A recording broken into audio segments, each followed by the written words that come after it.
Yeah, I didn't get it. I'm gonna do this like the rest. Would people freak out if I just did the show like this the rest of the time? I can't see you. Are you upside down right now? I am upside. You can't see me. Oh, my screen's not on. Why am I holding this then? So the stream is on next segment. That's what's going on. Am I on screen? I'm holding this stupid camera. Tim, am I on stream?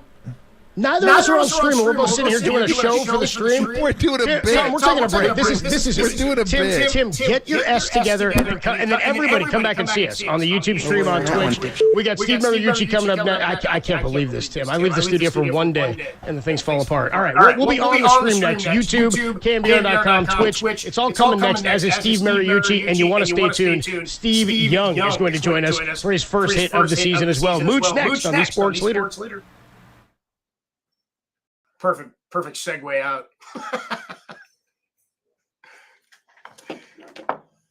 How about I only did that to talk shit so I could get out? I don't give a shit. I was like, I knew I wasn't on because I wasn't on when the segment started.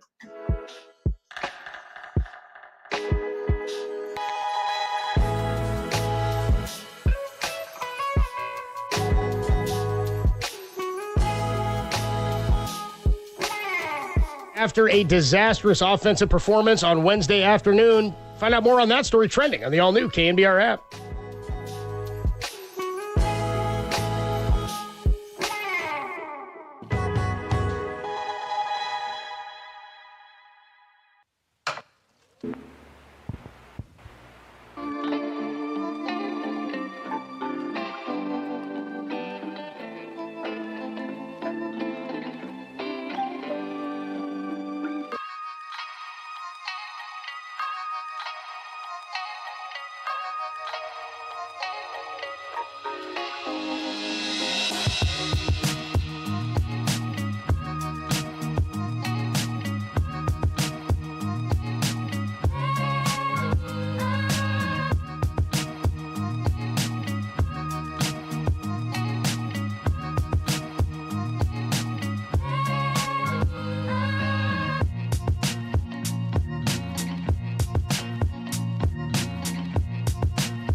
Listen to the Sports Leader anywhere, anytime. Download the all-new KNBR app. Now, Tolbert and Copes continue live from the KNBR Casino Matrix Studio. Casino Matrix Progressive Jackpots are here. Where are you? Just drop in. Please play responsibly. 1-800-GAMBLER.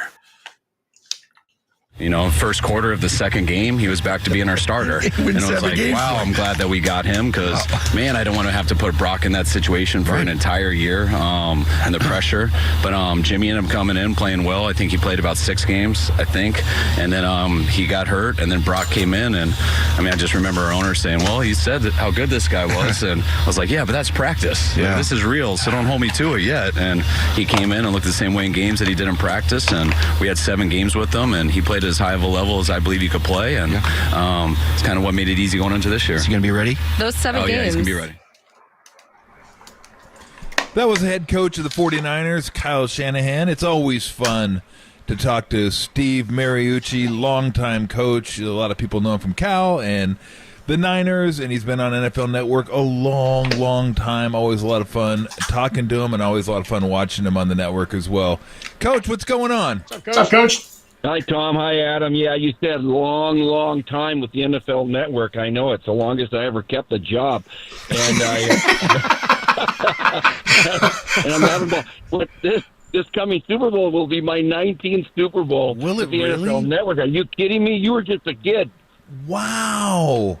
That is amazing. Like, when you first got into it, did you think, I'll get into it for a little bit, just kind of keep my face around and my feet in the game, and I'd like to get back into coaching at some point, and then it kind of evolved into, I kind of like this. The stress is less, and I enjoy doing it, and I'll stick with it as a career. How'd that evolution take place? You hit it right on the head. I got let go. Let's just bring this up. I got let go in Detroit. Detroit always plays on Thanksgiving Day, right? Yep. Yeah, well, that was my last coaching job. We had 25 people in my house that weekend. My parents, brothers and sisters and nieces and nephews. Everybody in their Mariucci family was down there. And then I get whacked on Monday. And so we're laughing now, but I wasn't saying. So then Eric Weinberger, who was with the NFL Network, and I had been on interviews, different things with the network here and there as a coach. He calls me up. He says, "Mooch, you want to work with us a little bit at the Super Bowl?" I went, "What?" He says, "Yeah, I said, "I haven't left the house in 3 weeks. What are you talking about?" He goes, "Yeah, I'll do you some good." And I said, "Well, wait a minute. The Super Bowl's right here in Detroit. I got to go back in that stadium." He goes, "Yep. It'll be good for you. It'll get you out of the house." Well, guess what? I know the coaching for you was a loss, but it's our gain because we get a chance to watch you on the NFL Network, and not only are you knowledgeable, you're a lot of fun to listen to, and obviously you know a lot about quarterbacks. What'd you see with Purdy last year? Because I get the feeling, Coach, that people are just waiting for him to fail. Like, they can't believe he's too good to be true. Like, he can't do this, can he? There's a reason he was drafted where he was drafted. There's going to be a time where he's not going to be able to do this or that, and then we're going to see why he was drafted. Why do we get to that point where with the high picks, I said with Trey Lance, everybody's trying to come up with a reason why he's going to succeed, and when you get drafted super late, everybody's looking for a reason why you won't succeed. I'm curious why that is. So, I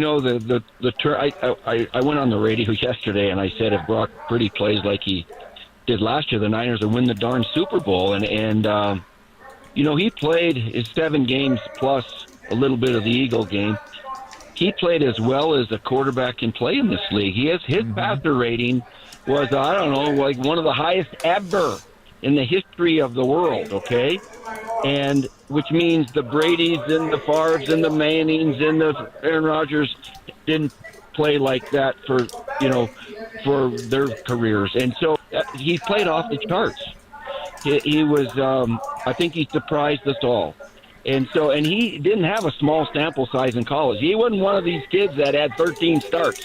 Yeah. Like some of these guys, like Anthony Richardson and Mitchell Trubisky had 13 starts, and Mark Sanchez not too many. But he had several years of evaluation and starts at Iowa State, and so people felt they knew him. They knew what he did well. They knew his limitations. And yada yada yada, and so that's why he was drafted later. He's not the biggest guy, the fastest guy, any of that.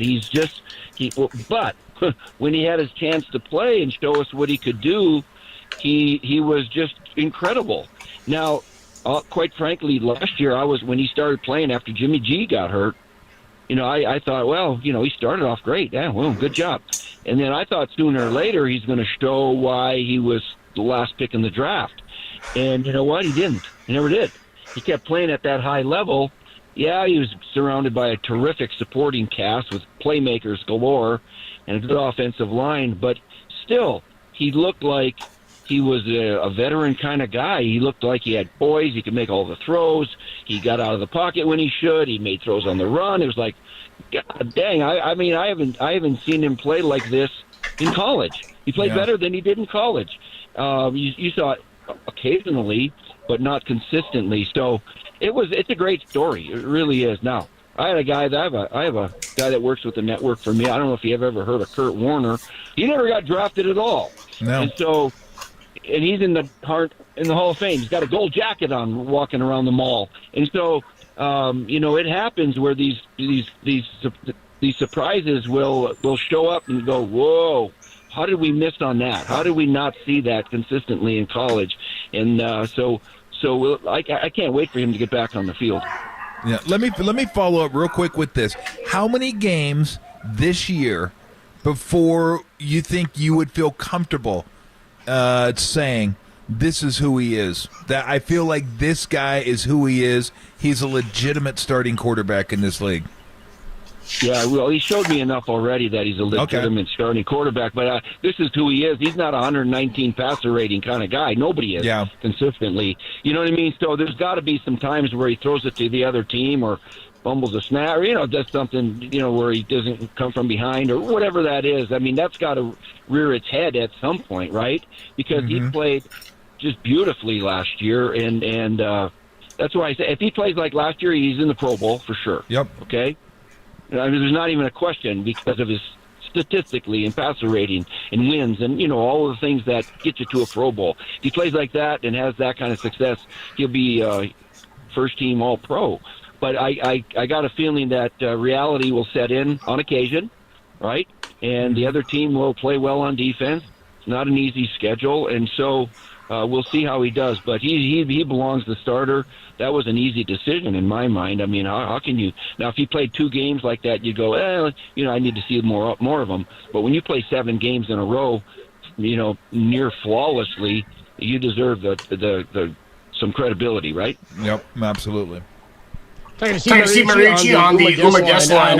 We were talking yesterday a lot about Trey Lance and about how at some point everybody keeps saying he needs to play more, he needs to play more, he needs to play more, he needs the reps. And you were just talking about those reps that we've seen with Brock Purdy. I just wonder, like, how long can we go with Trey before we say the reps you've gotten are the reps we've seen? We need to see some growth from that. I know the injury is a factor, but everybody goes through this stuff. I mean, you mentioned Mitch Trubisky, 13 starts in college. I mean, Trey had, about as many appearances, but in the FCS, he just hasn't played enough. At what point is enough and you say you've got to perform or you don't belong?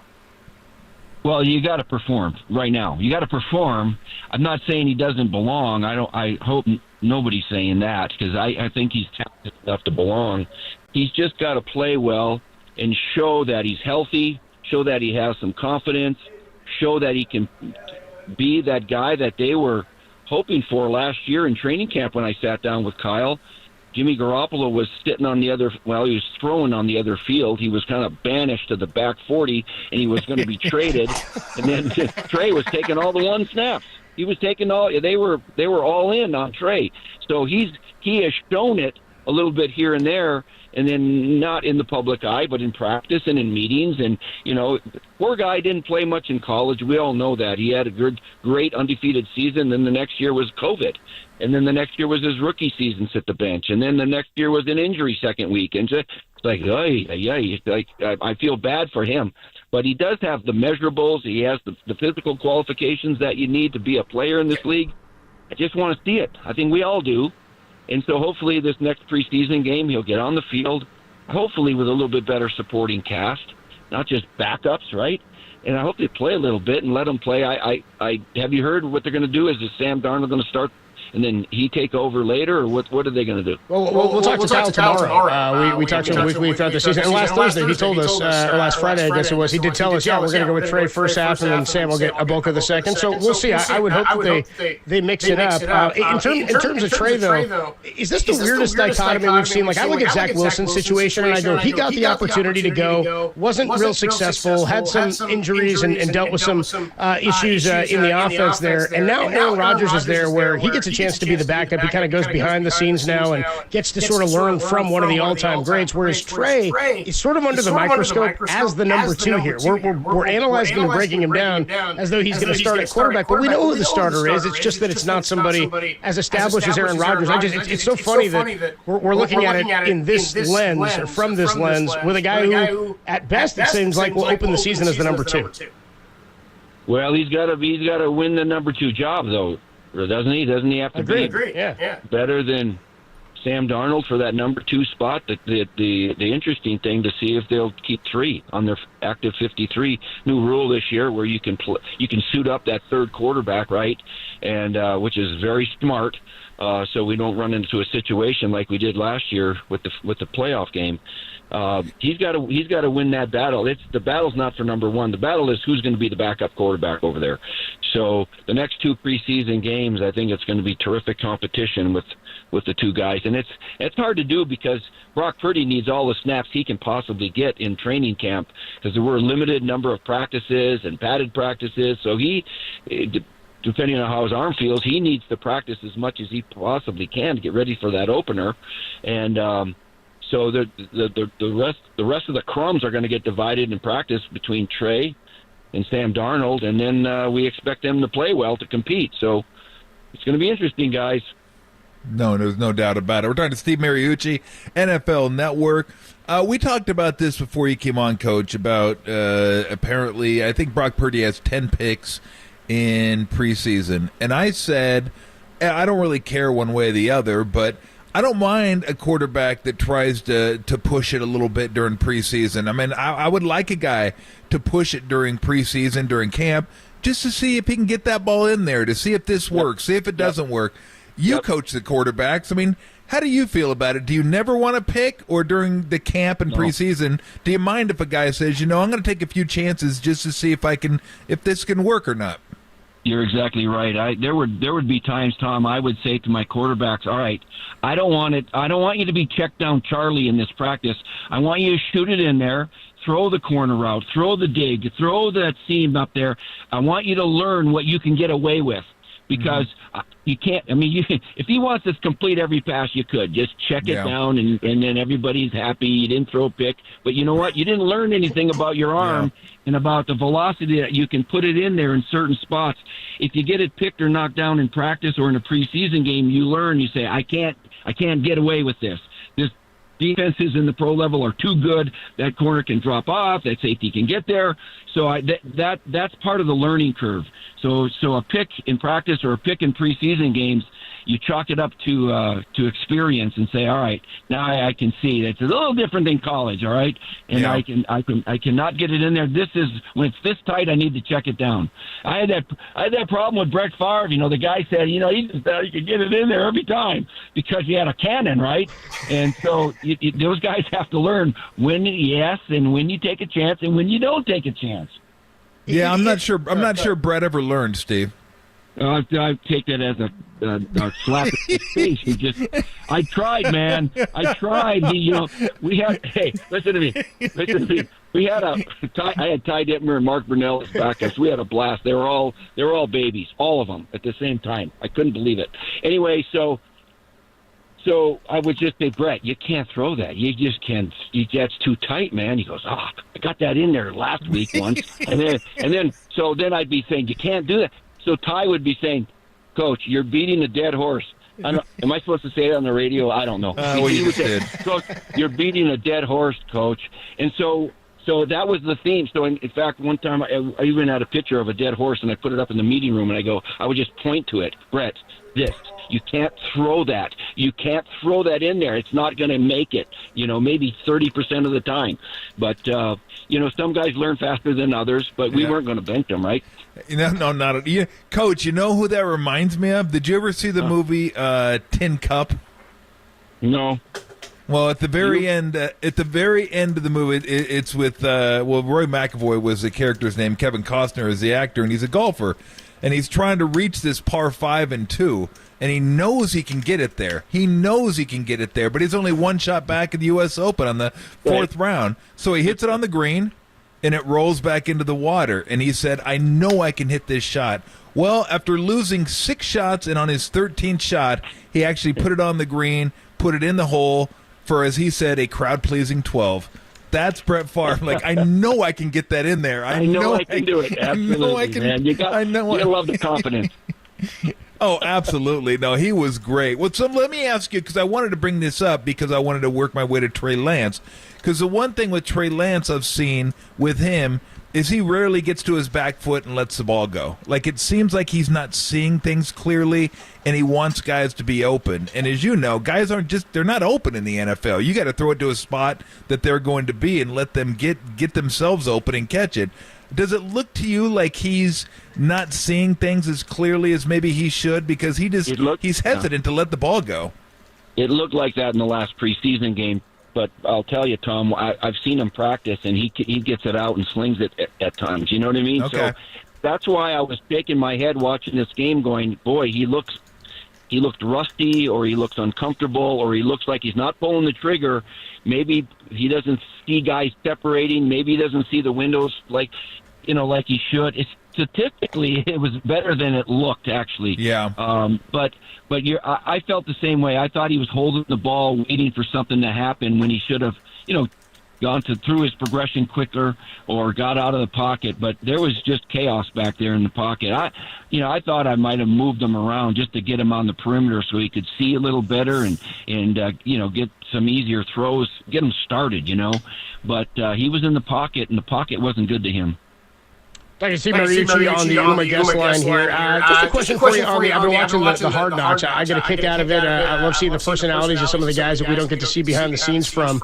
I'm wondering what it was like coaching Steve Young in his later years. I mean, I know you came into the organization there, and Steve Young is an established guy, but for Robert Saleh, having a guy like Aaron Rodgers show up, I mean, it's almost like the way they talk about him in Hard Knocks is like, we got our guy. We finally found somebody who's going to come and do things that nobody else can do. I mean, it's incredible with the defensive line that they have. They should have a pretty good defensive side of the ball. It was a mediocre offense last year, but you see any comps there with what your situation was with Steve? Yeah, that's a good analogy because you're right. I was and you know what? Both of us, Robert Saleh and I, are both from the Northern Michigan University, okay? So there's a lot of similarities here where we're inheriting or we're adding a great quarterback, MVP, Super Bowl winner, all of it. As highly decorated as you can pray for at night. And so you got to pinch yourself a little bit to have an Aaron Rodgers or a Steve Young, right? And so, and you know what? He's got a nice young football team. Really nice young football team, and they just added Delvin Cook. So Robert Saleh, he played tight end over there at Northern and all of that, and we're not quite the same age, but we're good friends. I respect the heck out of the job that he does, and you got to know him here when he was in San Francisco. So, yeah, he's trying to surround Aaron with as many little weapons as he can, and they're young, and they're going to be good, and that defense is already very capable. They're in a tough division. The Bills aren't going anywhere. I was at their training camp too, and they're a veteran team. They're not a young team. They're a veteran team that just wants to kick your butt because they had a lot of injuries. Von Miller will be back, and Tre'Davious White and Micah Hyde, and they're going to be really good also. And then Miami's going to be pretty darn good too. So the Jets are going to have work cut out for them, but it's going to be fun to see if Aaron Rodgers can get them in the playoffs this year. So, Coach, I wanted to ask you, as somebody who grew up and lived a lot of his life right smack dab in Big Ten country, coached in the Pac-12, what were your thoughts when you saw the Pac-12 just disintegrate? It's shocking. It's sad. I'm going, oh my God, what's going on around here? They didn't have their act together, The money wasn't there. The contract wasn't there. Their teams are fleeing where the money is. Used to be. Don't get me started on this all this college stuff right now because the transfer portal and the NIL stuff driving me nuts. Okay, and I could not coach in college right now because I would be at odds with everything. And because you know what? And then. And then, used to be where presidents were very, concerned about student athlete and time away and, the 20-hour rule and let's stay home and go to class. Now it's like, where the heck's the money? Well, I'm going to travel all the way across to Rutgers in Maryland to play a lacrosse game and then fly back, and you're going to miss every class. And they don't seem to care because now they want the money. And so it's let's face it, that's what it's about, right? And so this Pac-12 is dissolving right before our eyes. It's very sad. And I don't know where they're going to go next. They're going to have to try to put together a darn conference, add some teams.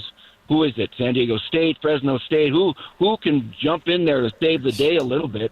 My goodness. That's a great question. All I have to say about that right now. Yeah, that's a question. Let me ask you one thing. Since you coached at Cal, how tough is it to coach at a university like that where you're recruiting, and not every kid has to, have a 3.8, but there are certain academic requirements that aren't required of many other schools around the country, and you're expected to compete. The alums want you to compete, and they also want their academics. It's like I tell Stanford people, I go, hey, look, it's tough to be super elite at academics and say we want to compete at the highest level of football or basketball. It's not that easy. There's not a lot of schools out there, if any, that can pull that off. How tough is that they want to win, but you also know that academics are very serious at that school?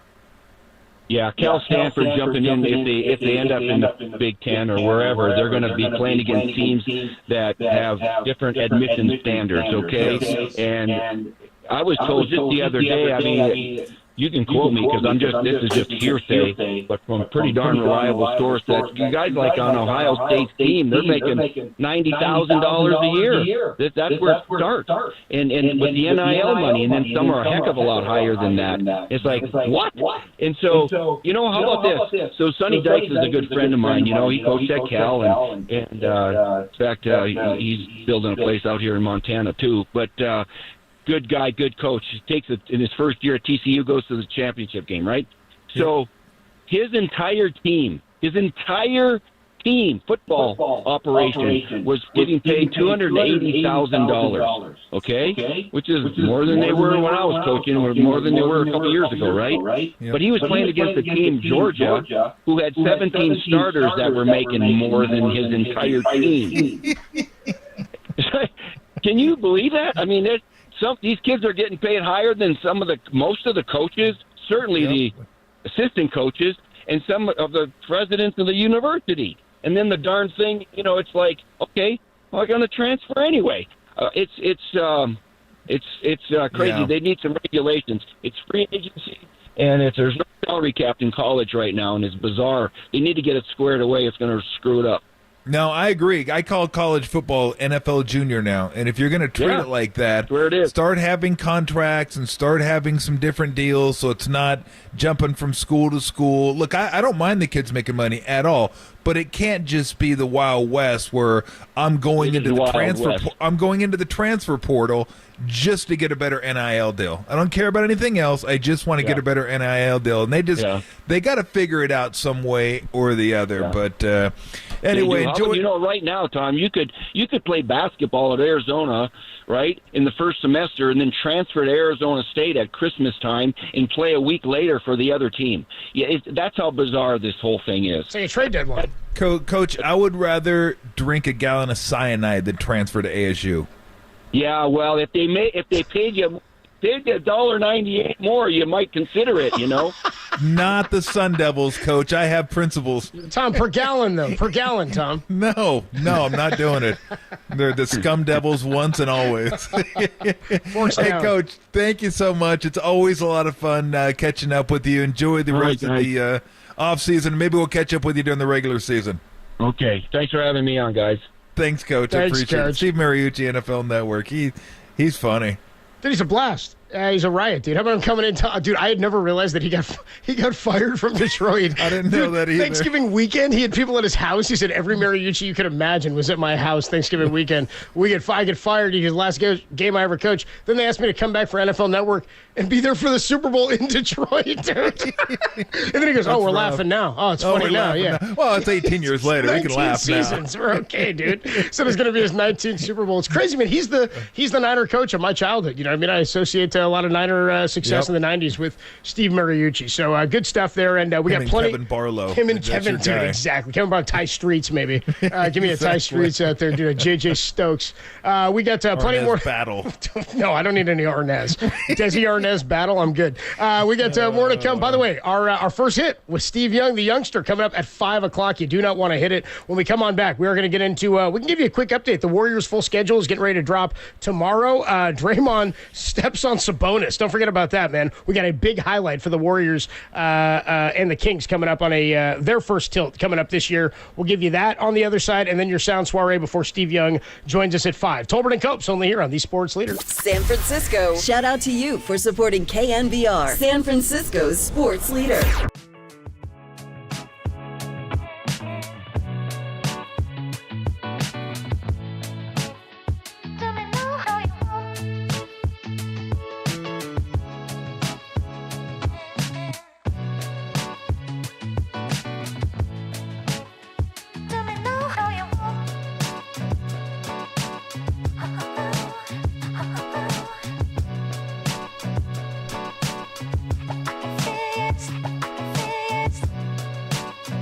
Kyle Shanahan spoke about the interceptions to Brock Purdy, or by Brock Purdy, in training camp earlier this week.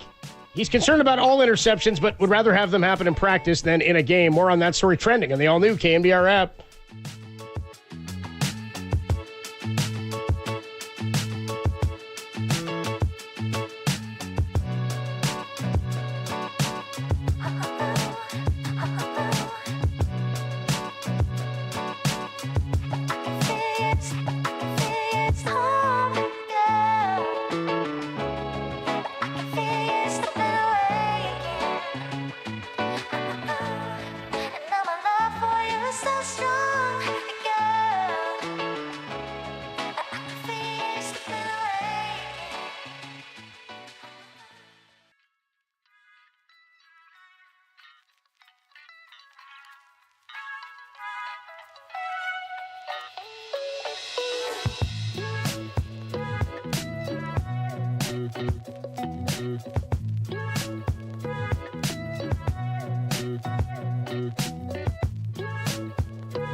Play KNBR at your pad on your Apple HomePod. Tolbert and Copes now continue on KNBR 104.5 and 680, the sports leader. Draymond and Sabonis. Draymond got a technical foul. He stepped on Sabonis and got a tee. Draymond will say he's just trying to run back, but from here it didn't look very good. Draymond, can you just walk us through what happened there? My leg got grabbed. Second time in 2 nights. Referees just watch it. I got to land my foot somewhere. And I'm not the most flexible person, so it's not stretching that far. Dude, I swear to God, Tom, I think we're all guilty, especially Warrior fans, of forgetting completely like what Draymond is guilty of with some of these incidents, dude. Like, remember when that happened and I said, that's Draymond's first suspension since, do you know how long it's been? And I think you were like, I don't know. And you kind of guessed. And I was like, dude, it's been like 3 weeks. He hit, didn't he? What did he do? He threw the ball at Russell Westbrook's head, or he like slapped him in the head or something ridiculous. I want to say it had something to do with the Pelicans. I thought he did something to Russell Westbrook. Was it Westbrook? I know he got into it with somebody in the Pelicans. Maybe that was just a tee. Somebody grabbed my leg. That's 2 days in a row, and I don't stand for that. He did get grabbed. He did get grabbed, Two things can be equally true. That made no sense. I got to land my leg somewhere. So you land it with force right on his sternum. Oh, like, of course you did it on purpose. You did it on purpose because you were mad because they did grab your leg 2 days in a row. I'd be mad too, but just say that's why I did it. Yeah, that's why I did it. I didn't want to do it. Devil made me do it. Dude, come on, dude. Come on. But I would. That's why he did it. He was like, "Oh, you guys aren't going to take care of it? Well, I'm going to take care of it then. I'll take care of it myself." And he just stomped the bleep out of him. Like, that was completely intentional. He went Edward Norton, is what he did. He did right on his chest. Dude, it's like a wrestling move almost, like the stomp straight. It's just a move you don't see ever, like even in like street fights. You know what I mean? You don't see anybody stomping anybody on the chest, which is why heavy boot. The whole incident was just so funny, dude. It's just like, again, when the 30 for 30 is, I can't wait till we get like the 7 or 8 part 30 for 30 on these Warriors and all the guys and all the voices and all the characters that'll be involved. I mean, I've been rewatching. I don't know if I told you, I've been rewatching through the Joe Montana Peacock documentary, The Under Pressure, from a couple of years ago. Been getting some great Mike Silver, by the way. Yep.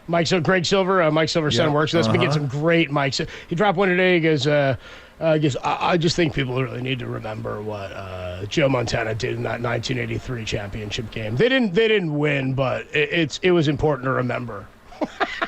Like, he threw a pick to lose the game. I was saying it was over, dude. But dude, Montana, it's a great look into Montana's psyche. And I've just, even today, I came back into the Steve and Joe stuff, and it's just interesting the way motivation happened and where the head coach comes out and says back then, we have a QB controversy, you know. So, but it's funny watching through that stuff and seeing what the scope is now when we look back on the lens of how stuff is covered. The Warriors' history, for us being close to it, is weird. Like, we're going to see it way differently than when this story is told. Yeah, I don't know that I need an 8-part documentary from the Warriors. I think 2 will be fine for me. Maybe 4. I say probably 4 is what I'm thinking. Probably 4.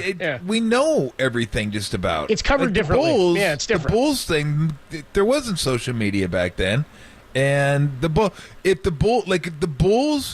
if you move them into 2020, 2021, you think the Warriors are a circus? That would have been a bigger circus. Like, they were the biggest circus around, because not only they have Jordan for 3 years, they had Rodman, and he was a circus unto himself. Dude, he took time off to go to Vegas. It was in season, dude. Yeah, like, I can't imagine. Can't believe like that. Draymond going, "Yeah, man, I need some time off. I'm gonna go to Vegas." Like, no. Everything was different. Like, that team was just dysfunctional because of Scottie Pippen and the contract and Krause and Jordan. I mean, none of that stuff is really happening with the Warriors. I mean, it may be a little bit that we don't know about, but that stuff was wild. That was like, I mean, Jordan calling out Krause, Crumbs, I mean, all that. Pippen calling him out. Then Rodman doing his stuff. Jordan, best player in the world. It was just...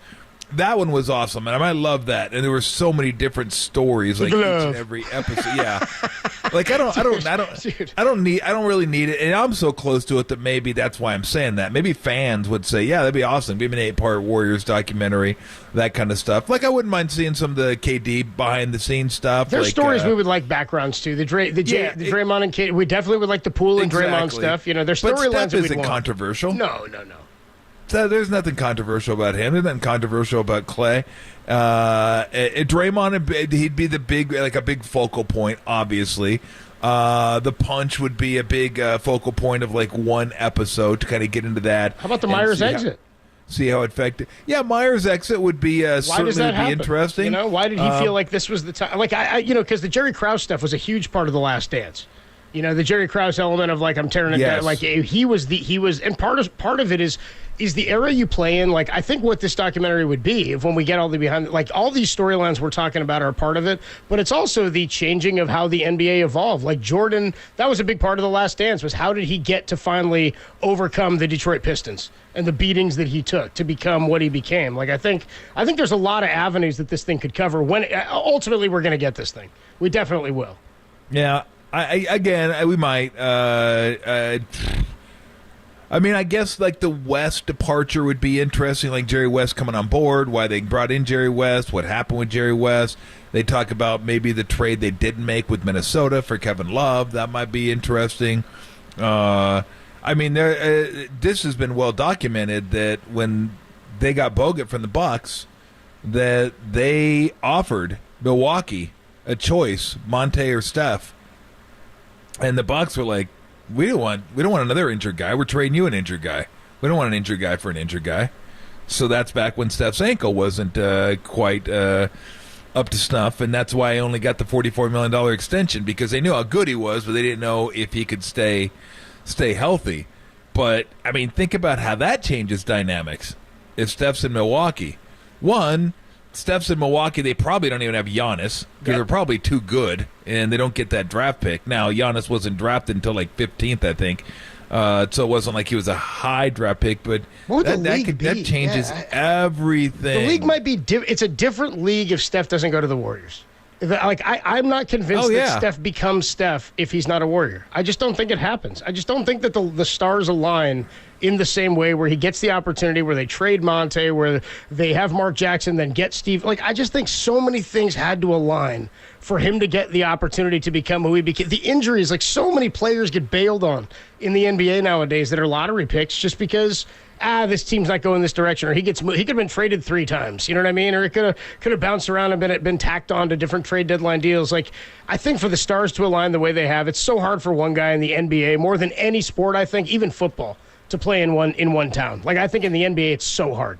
Yeah, I mean, I still believe he would have been Steph, because look, that's the argument against Steph being a top 10, 15 player. Fair enough. That's fair. Ever, right? Yeah, because people would say, okay, if he wasn't with Golden State, he would be great, but he wouldn't be Steph. Larry Bird was going to be Larry Bird no matter where he went. Agreed. Magic was going to be Magic. Michael was going to be Michael. So you're talking about some of the greatest players of all time. And he had the college success. He had it. They were going to be great, right? Yeah. And then with Steph, I do agree with you to a certain extent, but I think it more so for someone like Draymond. I don't know if Draymond makes the Hall of Fame if he's with another organization. True, totally true. But maybe he does. Maybe he makes those guys better. We'll never know. Even Draymond said it. Look, yes, I'm better because I'm here. I'm better in this system. I'm better with Steph. I'm better with Clay. They're better with me. That's kind of the way it works. Everyone is better. Even, Jordan was great all the time. Maybe not all the time, but he was great throughout his career. But it wasn't until he started winning that people really started calling him the best player in the game, and then ultimately the best player ever. It was the most talented player who didn't make his teammates better. That was Jordan's a rap for 7 years. He's not Magic. He's not Bird. He can't make his teammates better. Yeah. He doesn't win. He just scores, and he's super fun to watch. He just scores, and he's all defense. That's it. Yeah, and he does a lot. Yeah. That's all he does is lead the league in scoring and make first team all defense. Yeah. And then when he wins, and then he keeps winning, oh, damn. This guy's he does make his teammates better. Well, why? Because he has better teammates now. And now he goes from just that guy to best player in the game to best player ever. So, yeah, I think the great ones figure it out. And who knows? It's hard to say Steph could have been any better than he was when he was here. The titles might have been different. I just wonder if the league evolves the same way. I think sort of like Moneyball, where Billy Bean's dude, we were doing stuff that the league was going to catch up to. Everybody was going to do it. We were just the first. And they still never won a championship with it. I do think, the league, with the way analytics have gone across sports, it would have eventually become this 3-point style league. But I don't know that who knows? Would he have the titles? Would it have become this volume of shooting who knows? This quickly? It turned overnight. It pretty quickly happened. Yeah. Who knows? I do believe this, though. No matter where Steph played his career, he was going to be a Hall of Famer. Yeah. I do believe that. Would he have all the accolades? Is he the face of the NBA? I don't know that. But I think he was going to be a Hall of Fame player no matter where he went. Maybe by fractions he's better because he was here and the people surrounding him and the system they ended up playing and the fact that, Steve ended up being his coach. Mark Jackson did a great job as well, but Steve kind of took it again to another level. So who knows?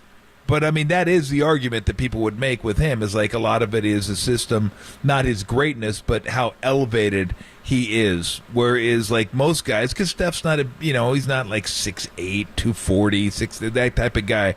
No one would ever say LeBron, Kobe, Mike, no one would ever say, well, if they went to Milwaukee, they wouldn't be as good. No, dude, like, LeBron was good. He went to yeah. Cleveland, dude. They'd be like, Milwaukee'd be a lot better. That's the only thing that would change. Yeah, Milwaukee would be a legit franchise. That's all. Yeah. Yeah, there's just certain guys you look at Kobe Bryant. Like, we'll put Kobe somewhere and don't envision him being Kobe.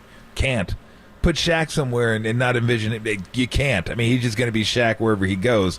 So I do believe this, though. I do believe if you're great, you'll be great in any era with any team, and you'll figure it out because that's why you're great. It's one of the Shohei, reasons you're great anyway. It's a Shohei Ruth argument we always have. Real quick, just because I know we got to run. Steve Young, by the way, if you're just joining us, checking in on the YouTube stream, on the text line, if you're just tuning into the show, Steve Young going to join us at 5 o'clock for his first hit.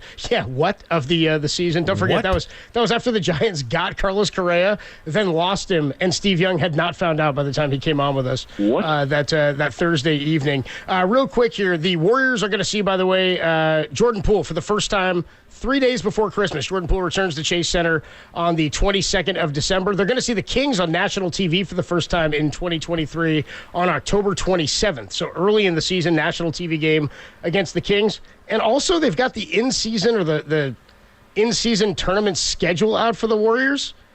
I don't even understand how this works. The great draw. Full schedule. Good draw. Full schedule, yeah, great draw. They get at OKC, against Minnesota, against San Antonio, at Sacramento. Solid draw. Yeah. Solid draw for their region, I guess. Stupid. This is so dumb. I don't even know what that means. To give me a Scott, do you know what that means? Yes, I believe. Don't quote me on this. I believe it's pool play. I'm going to quote you on this because it's all I have. You're the only guy I have any info from. Well, I always said that. Don't quote me. You're on the radio, dumbass. You're already quoted. I think it's pool play. And if you win your pool, like you move out of that pool, it's kind of like a Champions League, something like that. Like you get a pool play, you move out of World Cup. You know, you move out of the pool and then you move on, something like that. But after this, I don't know what happens. I don't know. I don't care. I don't care. It doesn't matter. I don't care. Oh, man. You know what I do care about? Steve Young joining us at 5 o'clock. Steve Young, the youngster, number 8, going to join us for his weekly conversation at 5 o'clock. Everybody check it out on the YouTube page. They want you to know, Tom, Rockin', Ernie, True Blue, all the suckholes are here in the that's what our suckholes. Yeah, that's what our listenership is called, the suckholes. I love all the suckholes are on deck. And coming up next, the Sound Soiree. Well, where are you going to go? Where are you going to go, suckholes? Suckholes. We got some Sound Soiree for you next, and then Steve Young joins us. Suckholes, hang on tight. Only here on the Sports Leader.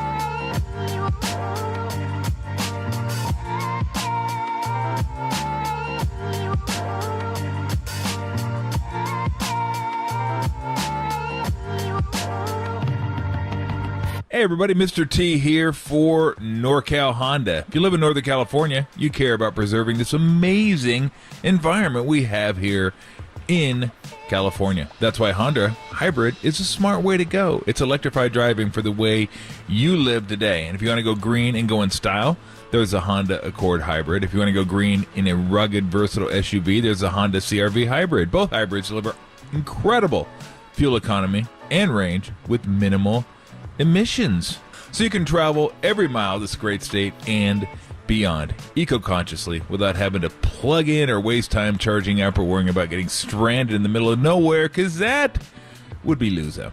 You all know about Honda's, did I just say y'all? I think I did. Y'all know about, I said it again, Honda's legendary reliability. They got the best lease and financing offers on Accord and CR-V hybrids happening now. Going green saves you extra green, which is nice. So see your NorCal Honda dealer to buy or reserve yours today. For more info, ask anyone who owns a Honda, like me, or visit NorCalHondaDealers.com.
This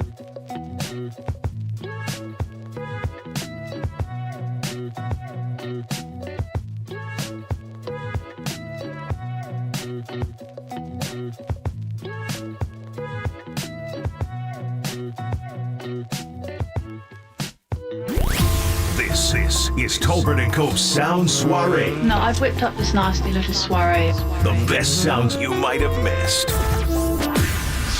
What? Soiree, honey. I think that means party. On the Sports Leader.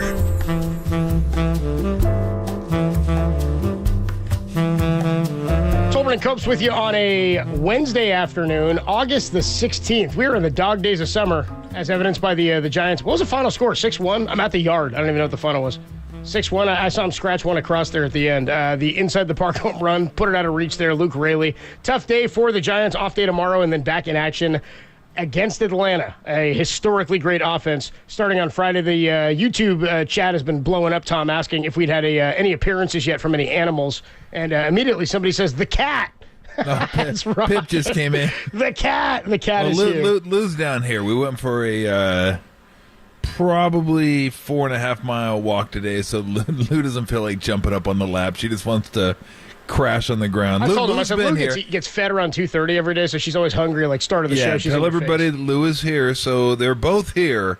It's just Lou's beat. Lou's like, I ain't jumping up on the Cat's on the lap. throne. And Pip was just kind of lingering outside, and she just decided to come in. Pip is the cat. She's usually in earlier, but she's in here now. And then Kit, the black one, Kit hangs out in the other room. She's like, I ain't got time for y'all. I'm out. Just leave me. She's not big into the paparazzi. She's like, whatever, just leave me alone. Let me be in here by myself and chill. She'll come in here occasionally, but not as she used to be the first one. She was my first studio audience, and then she just kind of, I don't know what happened to her. She just got tired of the limelight, I guess. And Pip and Lou are the ones, the police squad, as I call them, have taken over. I just like Tom petting the cat on his lap because it's like Dr. Evil with the bald head and everything. Like, come, Mr. Bigglesworth. Come, Mr. Bigglesworth. Mr. Bigglesworth, dude. I remember I got a Taco Bell stuffed cat from like during the Austin Powers like giveaway stuff, dude. They had like a Mr. Bigglesworth like shaved cat stuffed animal that I loved. Dude, cat therapy is real. It's a real deal, man. It's a real deal, man. Just petting the cats just lowers the stress level. And $1 million. She's the best. All right, Michael Lombardi. We played the sound for you yesterday. We played a piece of sound for you yesterday. I guess it was a more truncated version where he said the thing about Trey Lance, like when his mom picked him up out of the crib, he wasn't a quarterback. He didn't have the quarterback mentality. Whatever the hell he was talking about. Anyway, this one's a little more elaborate here. I guess it's that cut, but it's more on what he had to say because that was the cut that went viral yesterday. Here he is talking about basically that Trey Lance, if we knew what we knew now, I guess, he wouldn't be the number 2. I mean, yeah, hindsight's 20/20. Here's Michael Lombardi. As you go down this road with Lance, it just becomes harder and harder and harder. And you could show all the clips of him moving and all that stuff. At the end of the day, when his mama lifted him from the crib, he just didn't have that quarterback instinct. He's not going to be the backup quarterback. I don't know what they're going to do with him, but there's no chance. There is no chance based on the evidence that I've seen and based on what I've heard. Again, I didn't know what that meant the first time I heard it. Still don't I don't know know yet. what it means. I don't know what it means now. I don't know now. I still got nothing on Lombardi there. I agree with him that I don't think he's going to be the number 2 quarterback, but I don't think that has anything to do with what his mom said when she picked him out of the crib. She probably wasn't thinking football.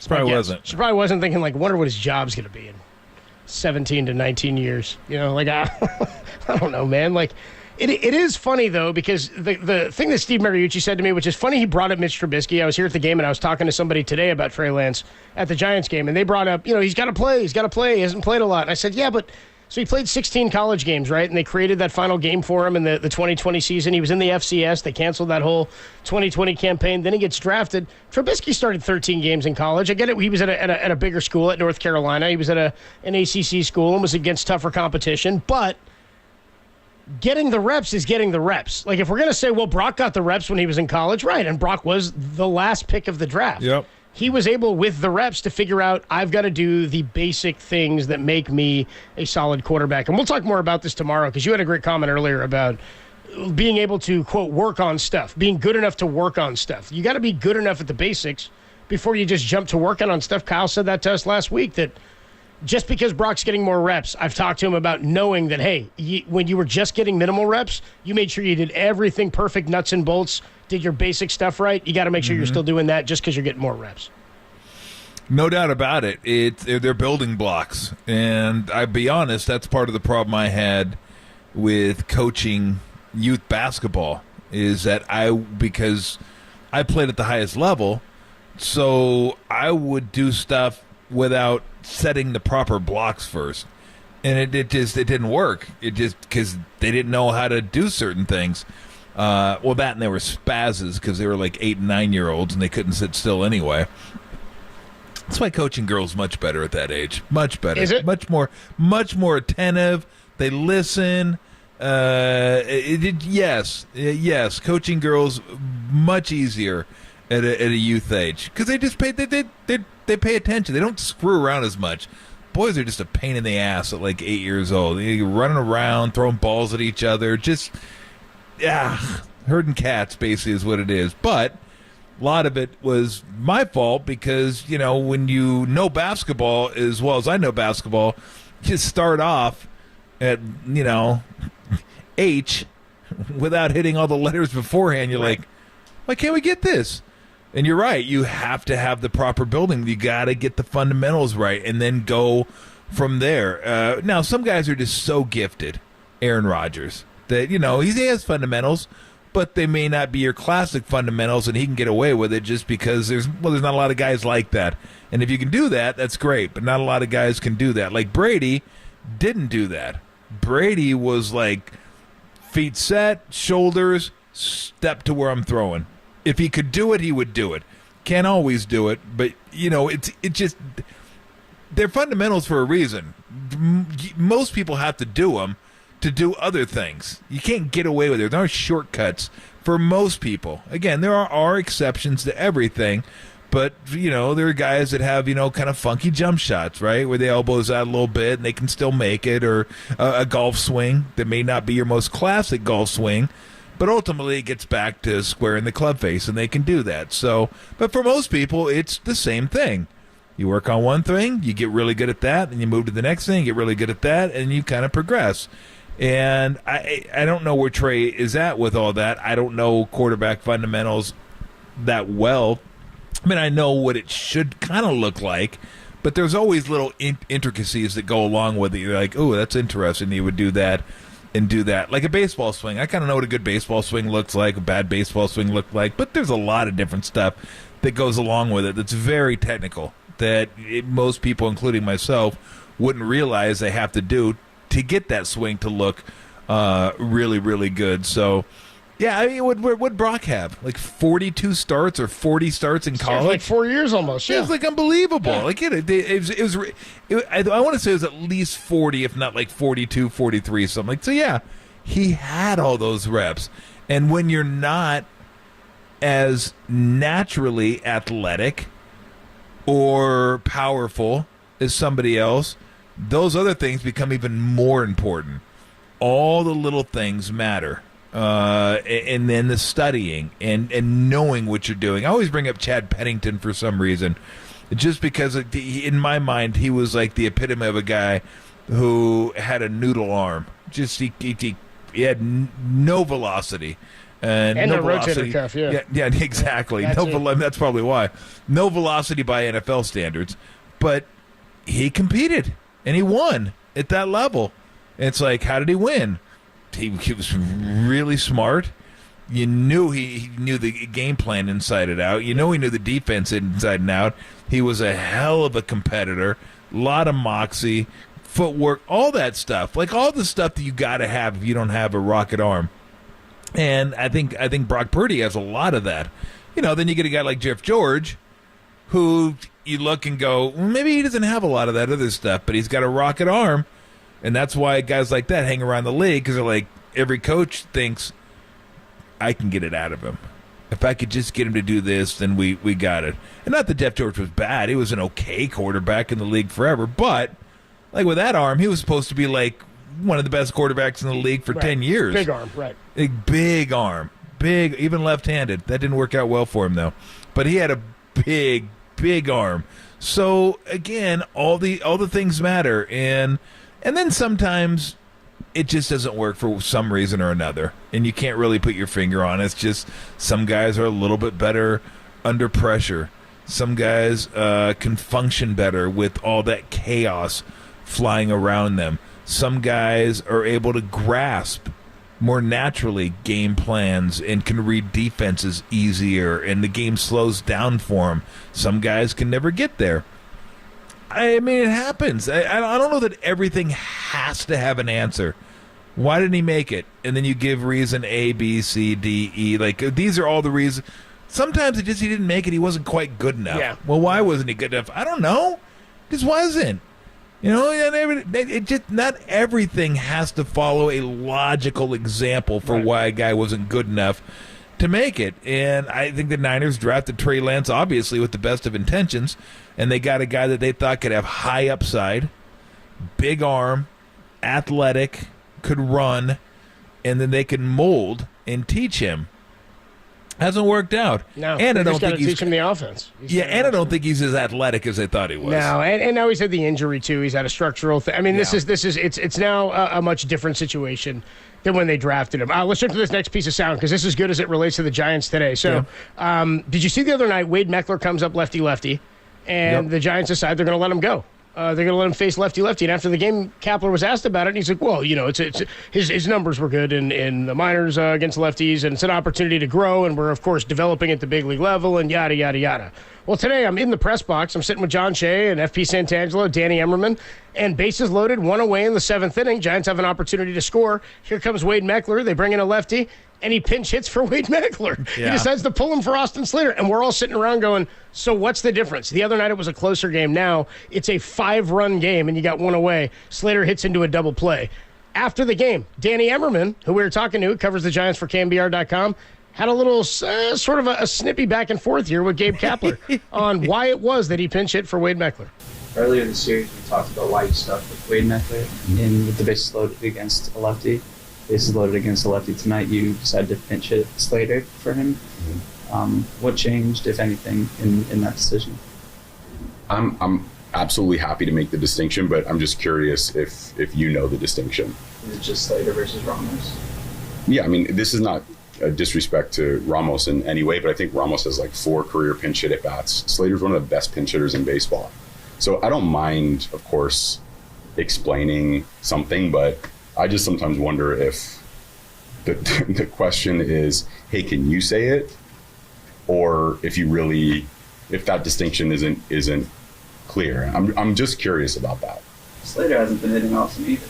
He has more of a track record, sure, but... Would you agree that he's one of the 5 best right-handed pinch hitters over the course of the last 3 or 4 years? Yeah.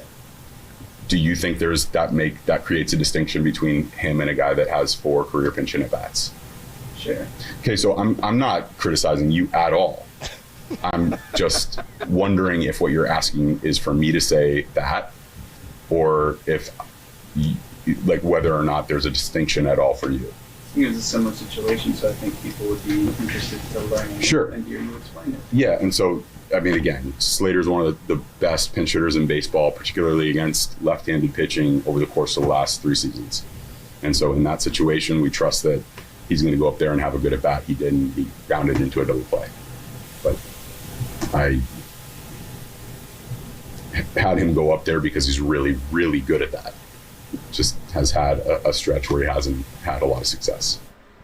Man, just answer the effing question, okay? Who's the manager here? Why are you asking Danny Emmerman? Why is Danny having to answer questions for Gabe? Yeah, just answer it, and don't. Yeah, I'm not putting you down. Like that's exactly what you're doing. You're like the manager. You're like going at him. Like, do you know what you're talking about? This guy's ever been one of the best. I mean, just tell him that then. When he asks the question, just say, well, we did it because he's been one of the best pinch hitters against left-handers in baseball over this last period, and we felt good about him being up there. That's it. That's the end of it. I just, no disrespect, but I want to ask you. Basically, it's no disrespect, but do you know what the hell you're talking about? I just want to make sure you know what the hell you're talking about. Yeah, he's disrespecting. Before we engage here. Danny's doing his job and asking a question that, by the way, every single other beat writer was responsible for asking and would have asked if Danny didn't ask it. And Gabe challenged Danny back. And I'm not one. I know Danny and I know the beat writers, and I'm just sick and tired of Gabe being the story of every one of these games. The Giants are losing. The offense isn't performing.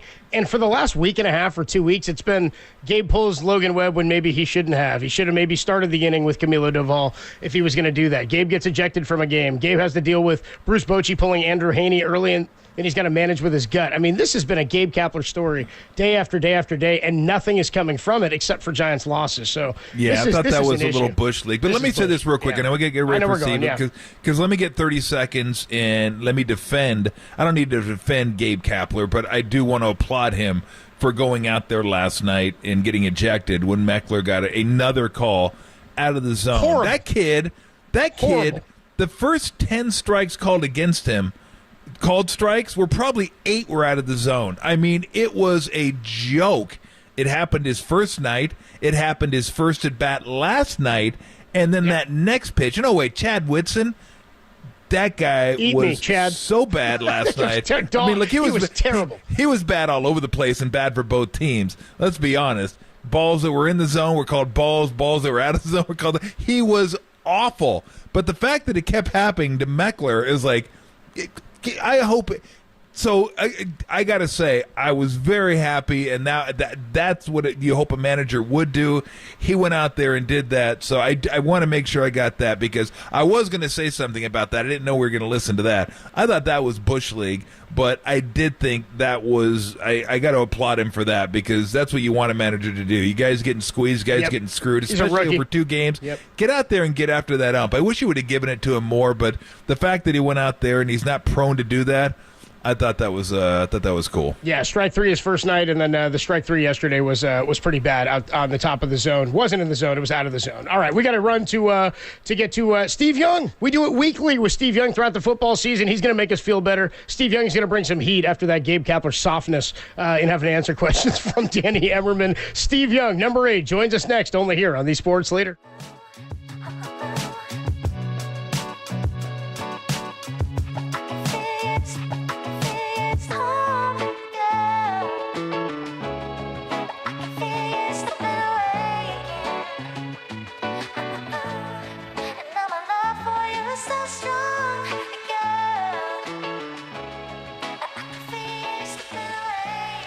Father of KNBR's Greg Silver, Mike Silver joined Murph and Mack and discussed if Trey Lance has a spot on the 49ers roster this coming season. That story and more are trending on the all-new KNBR app.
Hey everybody, Mr. T here for Xfinity. From the unexpected lead changes to sudden death overtime, sports are unpredictable. That's why we like them. Best reality TV going. What you don't need is Wi-Fi that's unpredictable. There you need extreme predictability and reliability. That's why you go with Xfinity 10G network. You get reliable connection that you need to stream your favorite sports. Football to football and everything in between. Basketball, hockey, baseball. I watch it all. It's got to be streaming seamlessly. Can't have a game-winning kick in the middle of the air that just stops. It can't do that unless it's me stopping it, unless I want to control it and stop it myself. Other than that, that is a big no bueno. So you can catch it all on the network, made for streaming. All the big plays, all the drama, all the excitement. Stream it without missing a beat. Looking for even more entertainment? The Xfinity 10G network was made for streaming it all. Enjoy your favorite TV shows and movies like never before. You can treat yourself to front row seats to all the games and get way more into all the sports you're into when you stream on the next generation Xfinity 10G network.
Enjoy KNBR in FM at 104.5 FM. Now back to Tolbert and Copes. Tom Tolbert and Adam Copeland on the Sports Leader.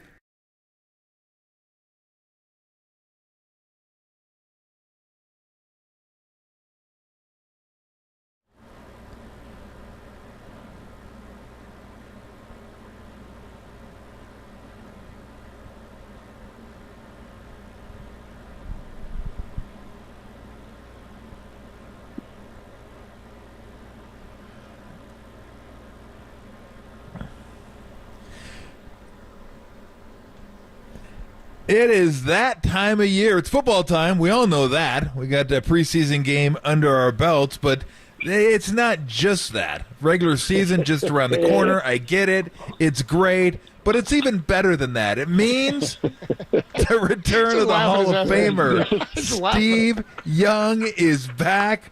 What's going on, my friend? Up, Steve? You can't look. That's Young. That's an old favorite of mine, Young the Giant, and the words are, "I'm not going to quit. I want more." Right, and so, I'm not going to start with some country western song like last year and some kind of goofball kind of howdy doody stuff. It's like it's on, and we know the window's open and it's time. So that's how that song rolls. So okay, off we go, boys. Good to see you. No, I actually thought Everything I didn't good? even hit. It didn't even hit me.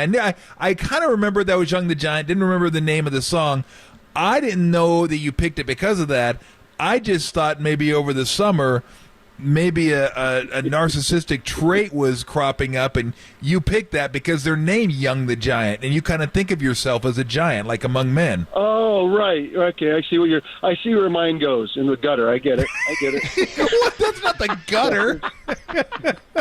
Man, can't we just find a theme song and get down to work? Yes, we can. You think that I'm in some kind of narcissistic? We have no. So Anything with Young? Yeah. Come on, bro. Steve Miller Band, maybe. Bro, that's why. Where are you going with this? That's why it's funny because you up in a corner. You are the least narcissistic person I know. Seriously. So that's why that's what. See, it's so ironic. Now that you That's why it's mention it, funny. I am the Giant. I am. Okay, that's enough. Moving on. So is it in your mind? I mean, you've been on these teams before where it's like Super Bowl or bust. Is it get to the Super Bowl or bust, or is it win the Super Bowl or bust? Yeah, well, it was always win it, and we always won it. So it's fine. It's easy to say. And now we haven't won it. So it's the same thing, different results, and you just have to take what comes. So, but there is no other. If you take roster, there's no better roster in football. Not, and I'm not going to say not close because I think there are teams that are really good. Mm-hmm. This team has been loaded and is completely loaded right now, and getting better. It feels like the defensive line got better. Like they've gotten significantly better in spots. And how many times have I told you guys? And I feel this way. Like even more so watching this team in preseason. Like, please just let me play. Please. I'm not being weird about it. I'm just saying there's an emotional, like, what an incredible place to be right now to play quarterback for this football team and to go be a part of this roster that's been put together. And so all of that builds natural expectations, which are real. It's happening. It's we are as loaded as anybody that can be loaded, and except for that one position that now defines football more than ever. How many times have we talked? The game has changed in the last 4 or 5 years. Defenses can't patrol. Offenses are now quarterbacks have to be there to win Super Bowls, and you have to have this big, dynamic, expert thrower who can run to get all the free yards that are out there. And so that's all truth. But as far as rosters, nobody beats the 49ers. So here's how I look at Brock Purdy. I think he's going to be that guy, but because it's only 7 games from last year, I'd still like to see half a season this year to see how he plays. But I have a feeling he's going to be the guy from last year, at least facsimile of that guy. He may not have that high a passer rating as Steve Mariucci pointed out, but are you sold on him now? Like, this is the guy, he is the guy, we're good? Or do you need to see a little bit more, and if so, how much? No, he proved really quickly. Okay. And the players smell it. You could feel when Trey Williams talking about it, when you got guys have been around a long time, they smelled something special. So that's real. And when I said he had the Force last year, he's at the Star Wars, like he's Luke Skywalker. He's got the Force. What he doesn't have is the 6'5", 225, can run and can throw it all over the field. That's not who he is. Yeah. And so that's who's running the NFL today. Those guys from Jalen Hurts to Josh Allen to Patrick Mahomes to Joe Burrow to Justin Herbert and even Aaron Rodgers at 40 years old, like those are the guys that are doing that, and they're running the league. And so you say to yourself, well, is Brock going to be that guy? He's not that guy. But can he be great? Yes, I believe he can be great. And can he win Super Bowls? Yes, I believe he can win Super Bowls, especially with this roster, with this team, and where they are. So that's all still, do you have to go do it? Do you have to go prove it again? Yeah. Was it just a role he got on, Tom? So I agree with you. We all want to see more, especially with the size and mobility and the things that are, because Brock has limitations.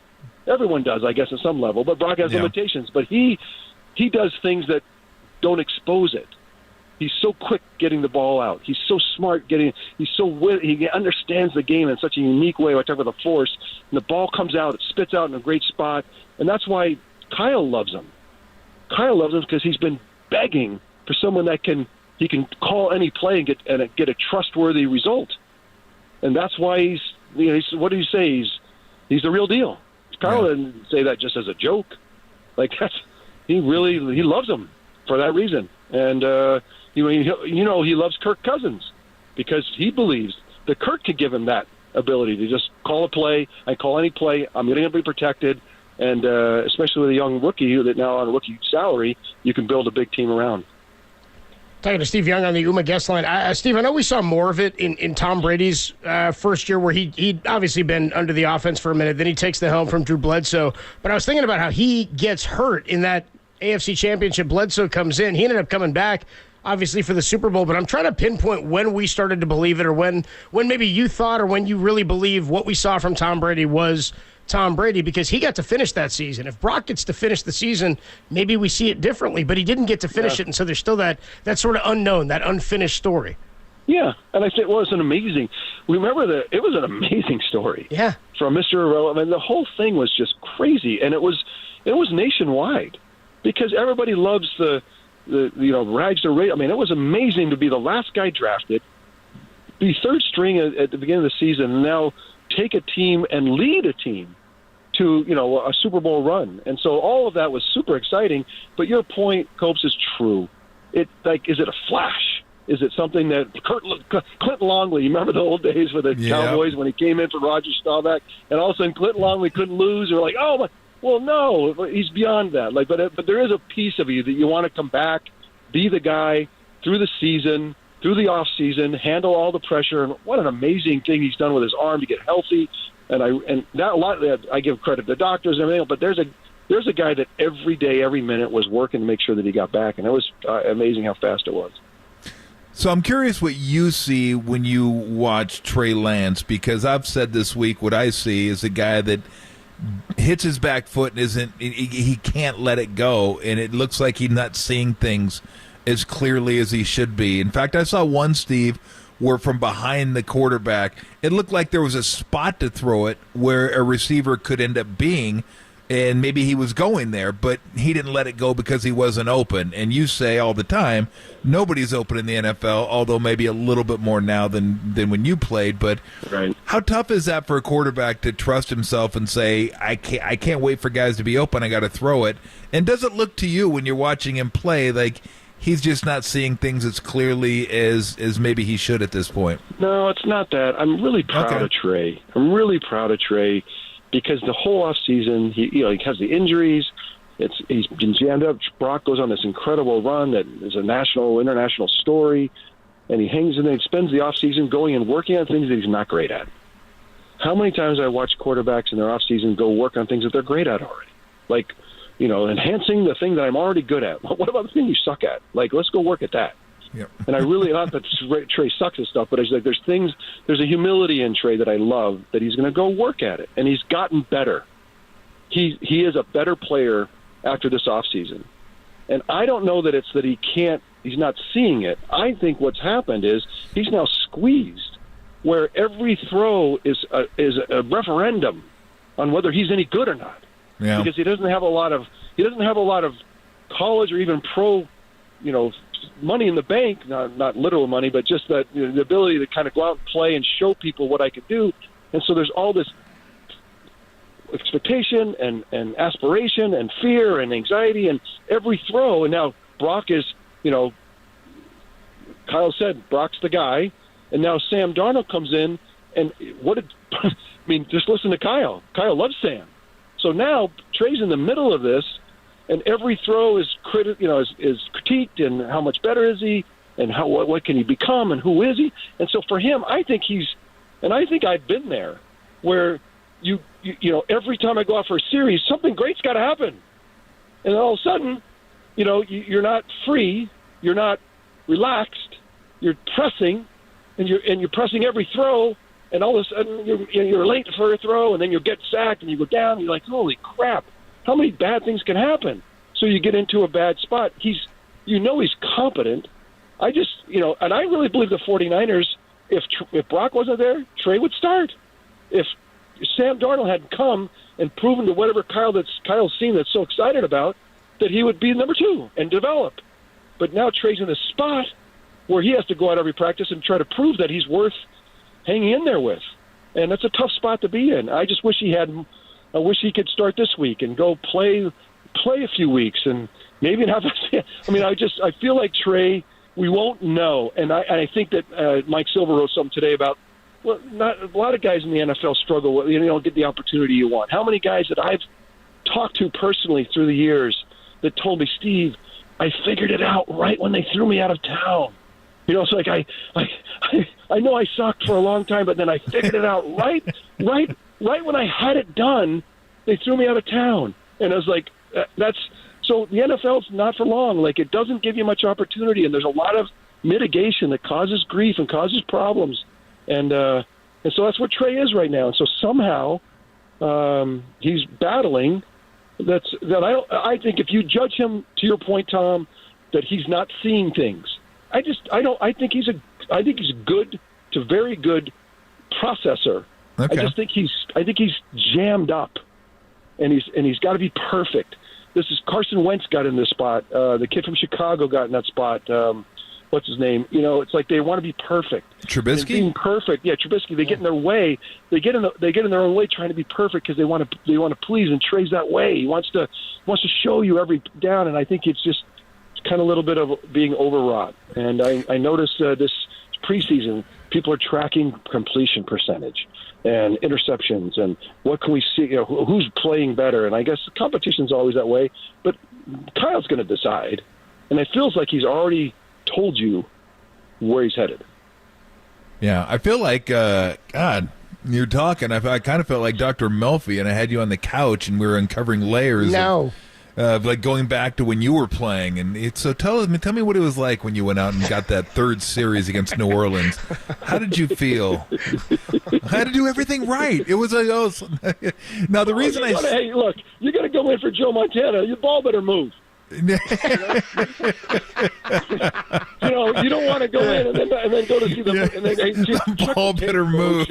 Nobody was open, and I really hadn't. There was no one there, and like that, bro. The ball better move. Yeah. No, I think to a certain extent, like every athlete who didn't come in like as a first-round draft pick who was going to play right away kind of feels some of that. Whether it's exhibition, you feel like, God, I only got 5 minutes. I got to do something. Or guys on 10-day contracts in the NFL, or in the NBA, I got to do something in 10 days. It's tough because the best thing to do is just play the game, but it's like, well, I got to be noticed if I want to keep my job and have a contract and all that kind of stuff. Now, I mean, I get what you're saying, and it makes perfect sense to me. The only reason I brought it up was because when I see him play even last year, I see him like, and I told Copes this, that like when he drops back, the back foot hits and the ball doesn't come out. Like there's a lot of times where he has some time, but it's not like I got it, boom, let it go.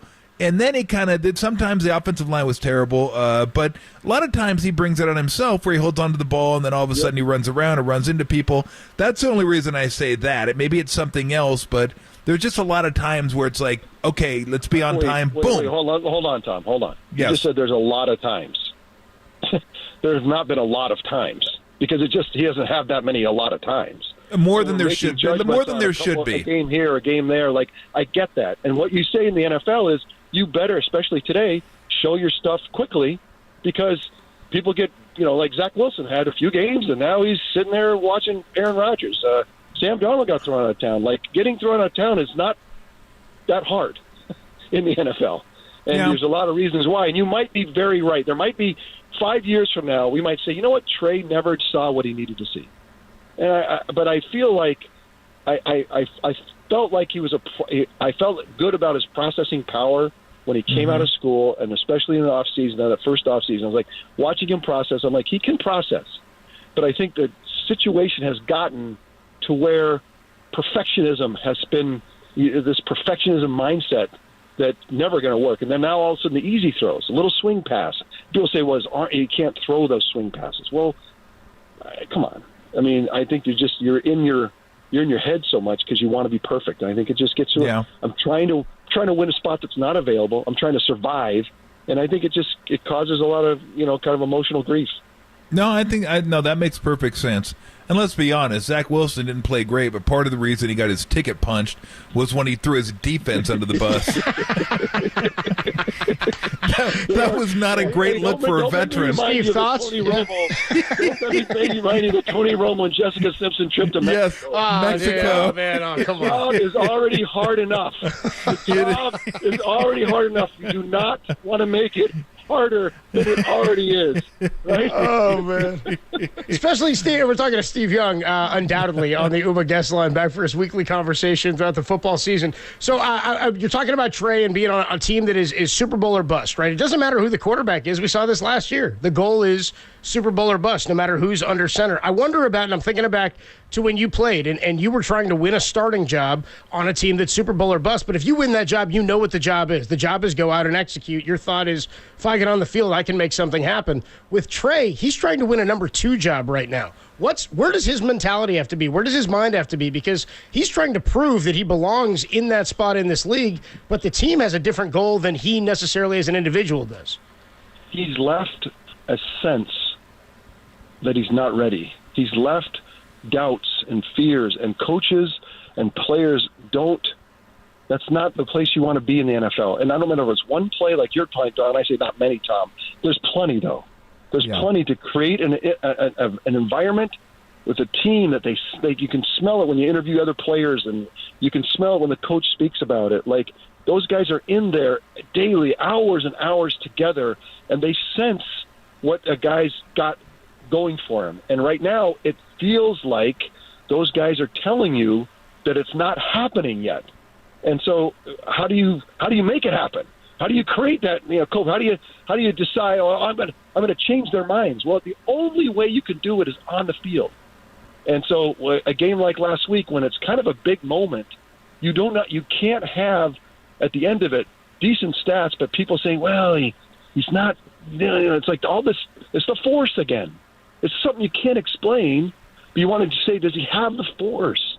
And I think what's happening is you got a lot of people who are deciding these things. Well, you and I, who cares what we say?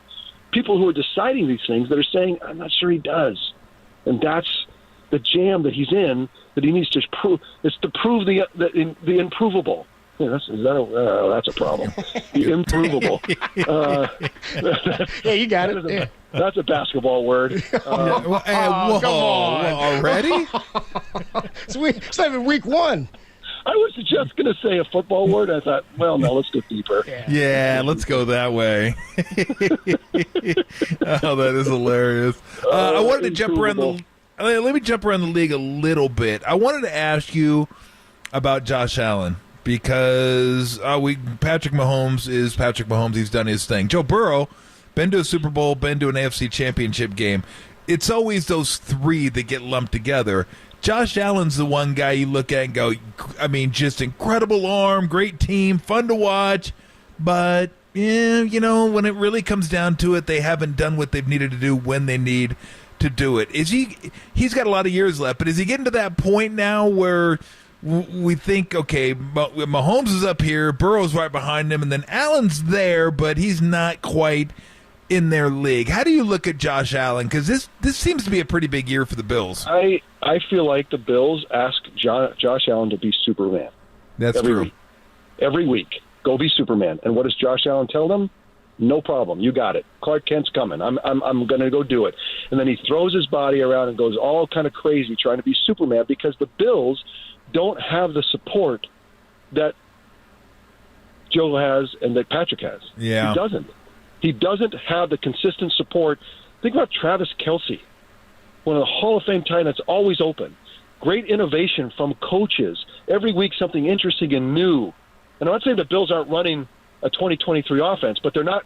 It isn't as innovative and snappy as what you see the 49ers and what the Chiefs and the Dolphins are doing. So to me, Patrick Mahomes is Superman because they don't ask him to be Superman every week, if that makes sense. Yeah. Because there's plenty of help, there's plenty of things going on, and he can actually settle in and start to really play the position, drop the ball off, just handle the situation down and down. It feels like Josh is always trying to do too much because the Bills ask him to, because no one else can do it. And there's no way that's that is until they get him the help that's necessary. This will where he will be, and he could be an Andrew Luck, where in 4 or 5 years he's trying to be Superman so much that it's just worn himself out. Yeah. So I want Josh to get the help. I want Justin Herbert. Last year was so painful to watch Justin Herbert, who's an incredible player, one of these big dogs that can go out there in a Super Bowl championship game, get the extra yards with his legs, and throw it all over the field. And had a terrible offensive scheme, and he has some help, there's no question, but they were bogged down in 2015 offense. And so it's like, it seems like they've made the transition. They're trying to do that like the Ravens are doing. They're trying to transition to a 2023 offense because they think they have a guy that can be that guy. And so Justin Herbert, like Josh Allen, I want to have them both get the support that I think Joe and Patrick have. Yeah, I think that's a great point. If I had to rephrase that, I wouldn't make it a Josh Allen question. I'd make it a Buffalo Bills question because I think the way you phrased it is perfect. You mentioned Lamar Jackson. I was going to ask you about him with Todd Monken coming in and the new offense, and they got weapons. Now they get Zay Flowers out of Boston College, I think. Who went there? The big-time receiver who didn't play last year. OBJ. Yeah, OBJ. He's there now, and Mark Andrews, one of the best pass-catching tight ends in the game. What do you? Because you've always said, I really want them to say, "Hey, look, we're going to revamp this offense, and you go do it. We trust you to go do it." Instead of the power running game they've been unveiling over the last 7 years since Lamar has been there. What are your expectations this year? I wonder, will we know a lot more about Lamar Jackson after this year? 100%. You set me up on this one, right? Because I've been screaming everywhere I can. Lamar Jackson is damned in this sophisticated running game that is not developing him. And so whether it was me or someone else, they decided, okay, we're going to transition. We're going to go away from the most sophisticated running game in history, which was powerful and mauled everyone else all regular season. They get the playoffs, can't survive. So they've made the transition. They decided to give them the weapons. Now, my question is this a 2023 innovative offense that's going to find ways to deploy the ball in all kinds of open pockets all over the field, like the Chiefs, the 49ers, the Dolphins, the Vikings, like there's the Eagles. Tell me this is going to be that's the situation. And then believe and have the faith, the aspirational faith that Lamar can go do that. Don't hold him back. Don't question it. Just let him go. Let him cook. If that's true, a 2023 offense with these weapons, look, right now it's a collection of guys. A lot of talent, but a collection of guys. Does that come together? But if Lamar, my dream, because I feel real kinship to Lamar's challenge as a guy that can move around. I can't move like he can move, but it's the same challenge. I want the opportunity to go prove that I am a sophisticated thrower of the football. I can run better than anybody, but right now my goal is to go prove that I'm a sophisticated thrower of the football, and now I have a chance to do it. So it feels like, Dom, that the Ravens have made the changes to give him the opportunity to go prove that. And that's my dream for Lamar Jackson. So at the end of the season, we'll know whether they gave him that opportunity by offense and by players, and then we'll know a lot about Lamar, if that's true, whether he was able to step up and be that guy that can go win Super Bowls with a sophisticated passing game and throw it all over and still run around and get all the free yards that are in the game today. Yeah. Before we let you go, how was summer? You get any good vacations, travel? We killed it. Lake Powell. Has anyone ever been to Lake Powell? We take 65 youngs down there every year. My parents, 87 and 85, were down there. Nice. Water skiing? No, they weren't water skiing, but they were down there. And it's family time. It was amazing. Then we were up in Tahoe, as you know. I lost the bet, as you saw. Larry, the cable guy, and I tied. And I lost the bet. I have to come in studio. I can't remember what the bet was. No, I think the bet was we're going to do the show. We're going to do the show from your backyard. Yeah, that's it. Yeah, that's if I won, right? No, that was it. I thought it was the other way around. I thought that was what we wanted. But I told you that I found, I cracked the code in golf, and then you made your crappy comment, which I'll never forgive you for, because my game is sweet, by the way. But I have yet to prove it. So I'm in that spot where I can tell you that I got it figured out. And I cannot prove it under pressure, so whatever. Go ahead. Go on your bad self, Tom. Tell me all about all the things. Just, stick it. Did I bring it up? I just asked you how your summer was. That's it. of humility about it. I just don't want to run. I don't want to avoid it. I don't want to run around. Oh, okay. You thought you'd beat me to the punch. I want to stand. Yeah. Do I want to let you start talking about some crackpot golf thing about Halloween and everything? No, I'm done with that. I'm going to lead. I'm not going to follow, Tom. We didn't bring up Urkel in the 3-point contest. We just asked how the summer was. Feel free, Copes.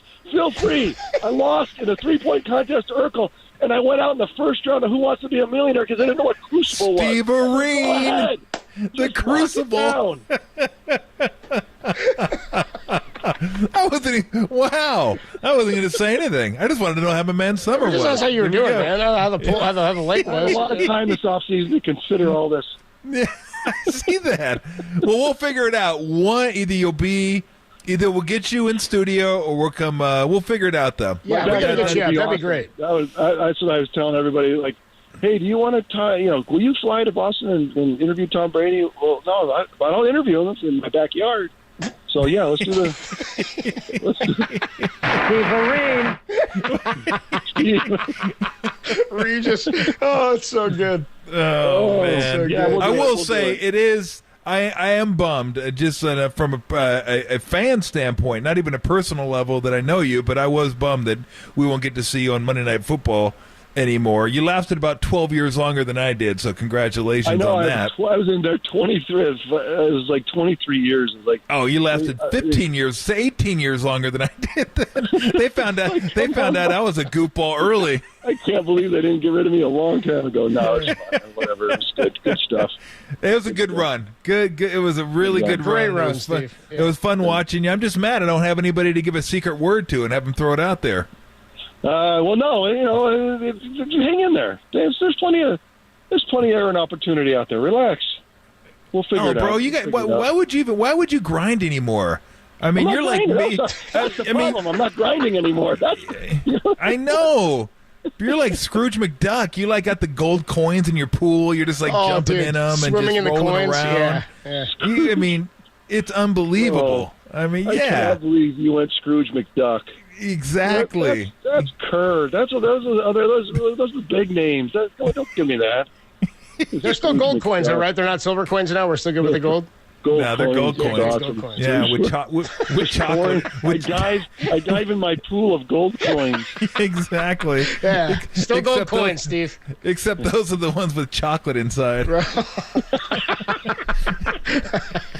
Foil chocolate. Oh. Tell Barb congratulations for me. I can't. Maybe we can get together and watch BYU Arizona compete in the Big 12. Wait a second. We haven't even talked about the Big 12. Yes. The kick save for Arizona and Arizona State had nowhere, and now we haven't even covered. We haven't even talked about my idea. Hold on. 2 seconds. Okay. I'm going to call Roger Goodell. The NFL. Look, the college football is for sale. It's for sale to whoever wants to pay for it. Yep. And right now the SEC and Big Ten kind of run it, but they're not really. They're running it for 15, 20 teams, but the whole college football is for sale. The NFL should buy it. It's the NIL and the portal, the transfer portal. It is the feeder league for the NFL. They could come in, do what Congress is not doing, what the NCAA has lost a chance to do. Let them own college football. College sports can go on, and the NCAA can go manage all the other great sports that are played, but football. Let the NFL own it. Let them come in, use their weight and power to go give it so that Lehigh versus Bucknell gets paid, so that everybody has a chance to go play some good football rather than relegating like the Premier League. 3/4 of the football programs in the league are now going to be underfunded because 40 teams took it all. How about this? Players Association for the NFL, get the funding and make it a player equity league so that the players today in the NFL can have equity in the college football, and the college football players can have the same thing. College football is for sale. Somebody has to be a big thinker here and figure out a better way to do this, because this is insanity that Cal and Stanford are sitting out there in a back four and don't know where to go. It's nuts. No. Anyway, I agree with you. I agree. I call it the NFL Junior is what it is. Well, that's what it is. So that's what I'm saying. The NFL, and I'm very serious about this, they should own it and take care of it and care for college football and care. I say Lehigh versus Bucknell, but you know what I mean. Care about the game and create an environment where everybody can, make the budgets and they can do that. They could spread it out and make sure that everybody gets a budget rather than 40 teams taking all the dollars and everyone else just kind of basically playing Ivy League football. What is that? No, I get it, but the NFL is no different than anybody else. They're a money-making enterprise. It's not perfect, Tom. They're not, many people NFL is that not can go buy subsidizing teams that don't bring anything to the party. They're just not going to do it. But Tom, is the profit motive going to run college football? Yes. It already does. Is it going to continue? Yes. Does the profit motive have to run everything in our environment? Like, there's certain places that we should not have the profit motive be that North Star. It can always be a part of it, but if it's the North Star, if the profit motive is your North Star forever, you're going to go down a path that's not good long term for anybody. So, let's think about it more magnanimously. What college football could be, and it's at a moment when someone could grab it. And if you and I could go do it, and let's go do it, but we can't. So we just talk about it. No, I certainly can't do it. But you could get some of those coins. I could get a car wash going and maybe raise some money. That's it. Coins, copes. Grab some of those coins, Steve. It'd be good, dude. Just get a bucket of coins, Steve. You can do it, man. Bullion. Come on, dude. NIL. They're all for like car dealerships. You come off the upper bar buckle or whatever it is. I turn back, and then he comes with the elbow to the back and what is that? Ray Ratto said you're a quipper. Ray Ratto said you're a quipper, dude. Yeah. Turnbuckle. Turnbuckle, yeah. That's it. The turnbuckle, yes. Barbbuckle. You got it. So, by the way, are we going to have a BYU Arizona wager when they start playing? Oh yeah, because Arizona's like flopping around. Let's be honest. What's BYU doing? They're not flopping. Come on. They've held their own on independent. They're going to be just fine. They're not going to go 1-9 in the conference. Are you kidding me? Last time I saw Cosmo, he had a paper bag over his head.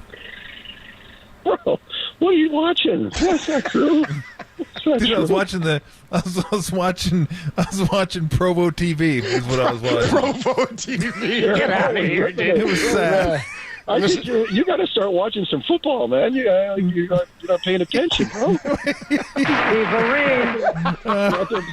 They're eating donuts in the back room, asking for what's happening. Like, you got to check it out. No, man, I miss donuts. I really do. Donuts are so good. Did you go get a donut? Tell the fam we said hi, and we can't wait to talk to you every week. It's going to be fun this year, Steve. You guys are the best. See ya. All right, take it easy, Steve. He's the best. He's the best. Made my day. He's incredible. Made my week. Made my month.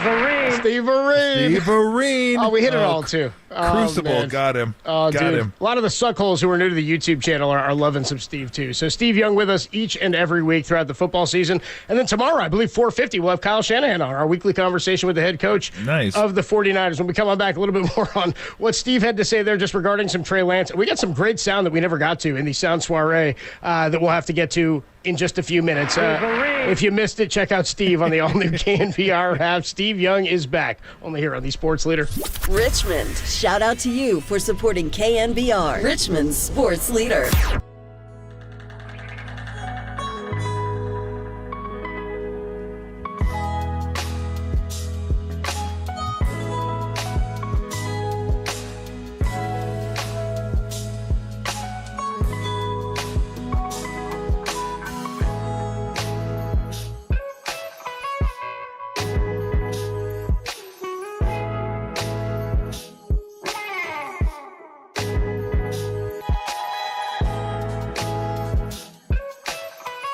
Awkwardness between he and Gabe Kapler last night. Well, it's because the Giants hammered him. That podcast and more trending in the all-new KNBR app.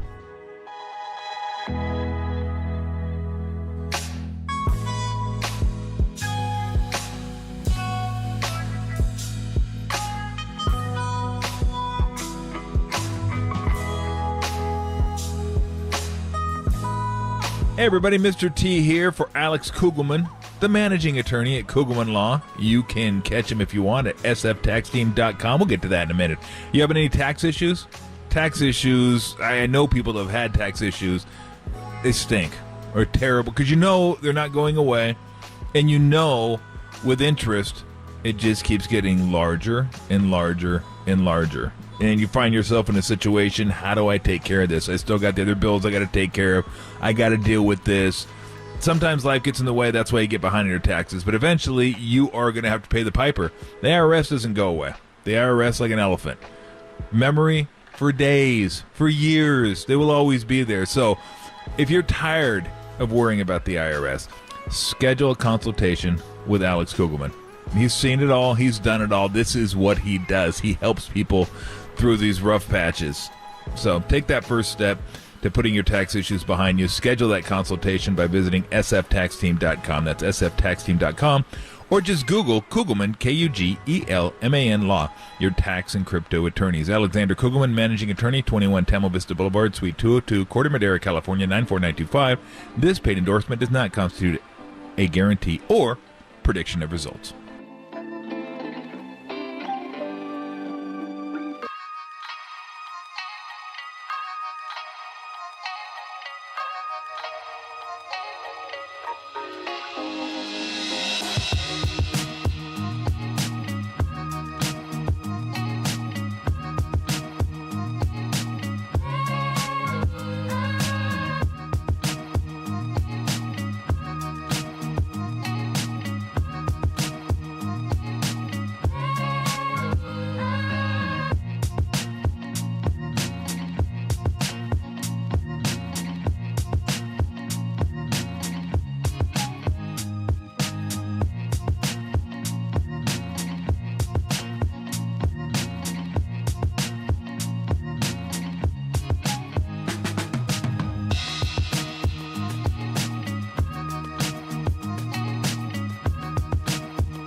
Listen to the sports leader anywhere, anytime. Download the all-new KNBR app. Now, Tolbert and Copes continue live from the KNBR Casino Matrix Studio. Casino Matrix Progressive Jackpots are here. Where are you? Just drop in. Please play responsibly. 1-800-GAMBLER. There's a humility in Trey that I love, that he's going to go work at it, and he's gotten better.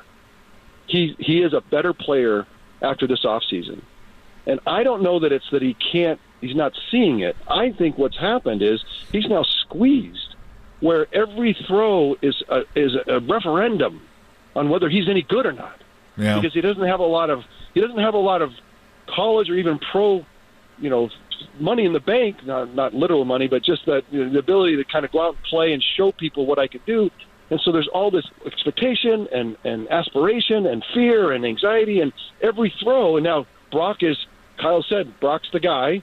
And now Sam Darnold comes in. I mean, just listen to Kyle. Kyle loves Sam.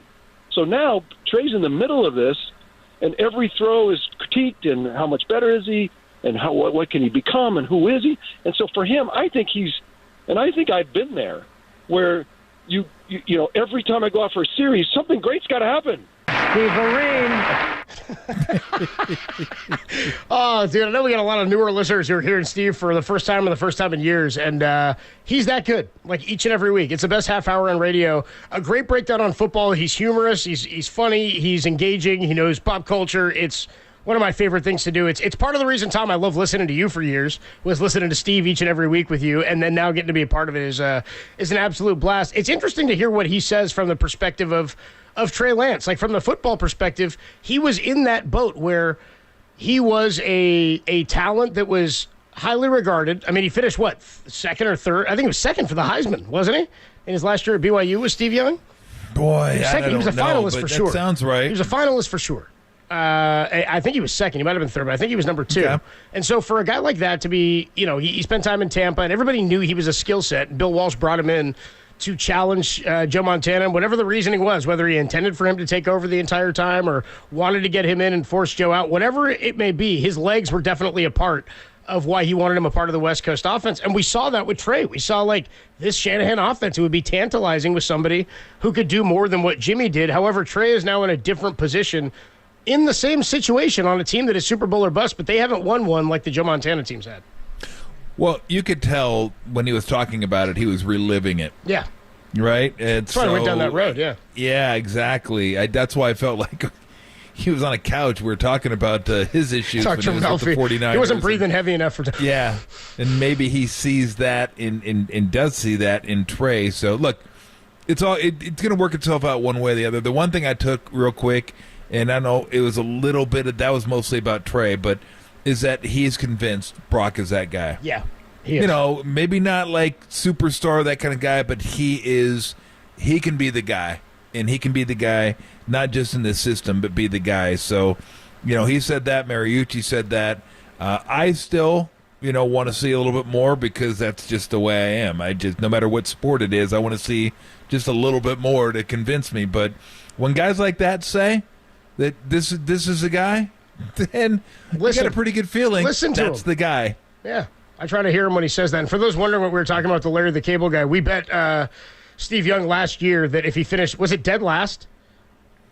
I don't think it was dead last. It was beyond a certain position because he said he cracked the code. His exact term was, "I cracked the code on golf." Cracked the code. So I figured out golf. I cracked the code, and we bet him that if he finished beyond a certain place in the standings at Edgewood, that we would do a show from his house, from his backyard this year. And he was adamant that wouldn't happen. I would love to sit in front of the gold coins and do a show. Oh, yeah, but I think we'll compromise and get him up to the station for like an hour or 2 hours or something like that. Okay. Get him up to do a show. We should do that. I think we would compromise that because he's got I'll text him some more free time. That'd be great. But he tied with Larry the Cable Guy, so he lost the bet. Man, when you tie with a dude that doesn't wear sleeves, that's tough. Whose job is a cable guy, but he's not an actual cable guy, that is a tough deal. Steve Marine, when we come on back, we got some more sound that we did not get to from a little bit earlier, some good Hard Knock sound from last night. I told you about the Nathaniel Hackett Gold member stuff. Well, they start going down another route that we like in their offensive meetings, Tom, the Naked Gun. We've got more sound from the Sound Soiree for you on the other side. And should let you know, I was wrong about the time for Kyle tomorrow. Kyle Shanahan tomorrow at 3:30. 3:30 for Kyle tomorrow. If you miss it, we will replay it again for you at 5:30. So 3:30 and 5:30 tomorrow for the head coach of the 49ers. He's going to join us, Kyle Shanahan. Kerry Crowley is coming up at the top of the hour to take you from 6 to 10 as FP is heading out to Atlanta with the Giants. More Sound Soiree when we return, only here on the Sports Leader.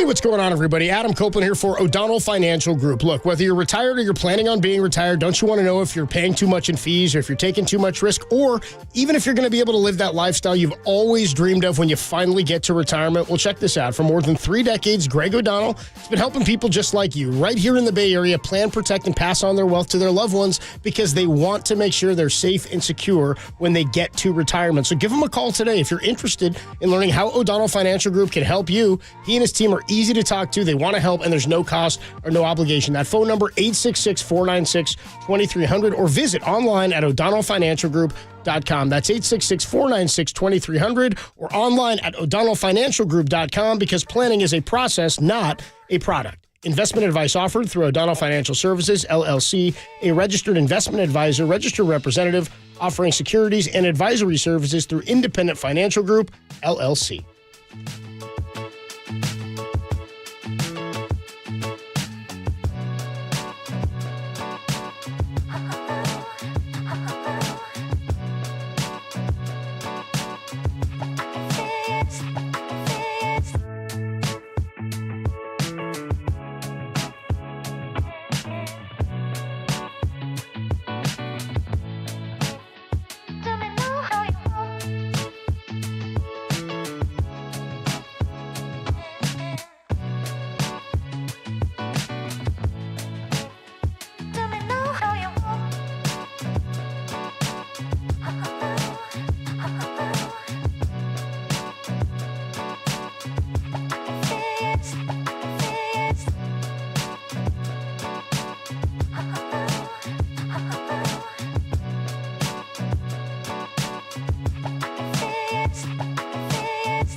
This is Tolbert and Cope's Sound Soiree. No, I've whipped up this nasty little soiree. The best sounds of the weekend you might have missed.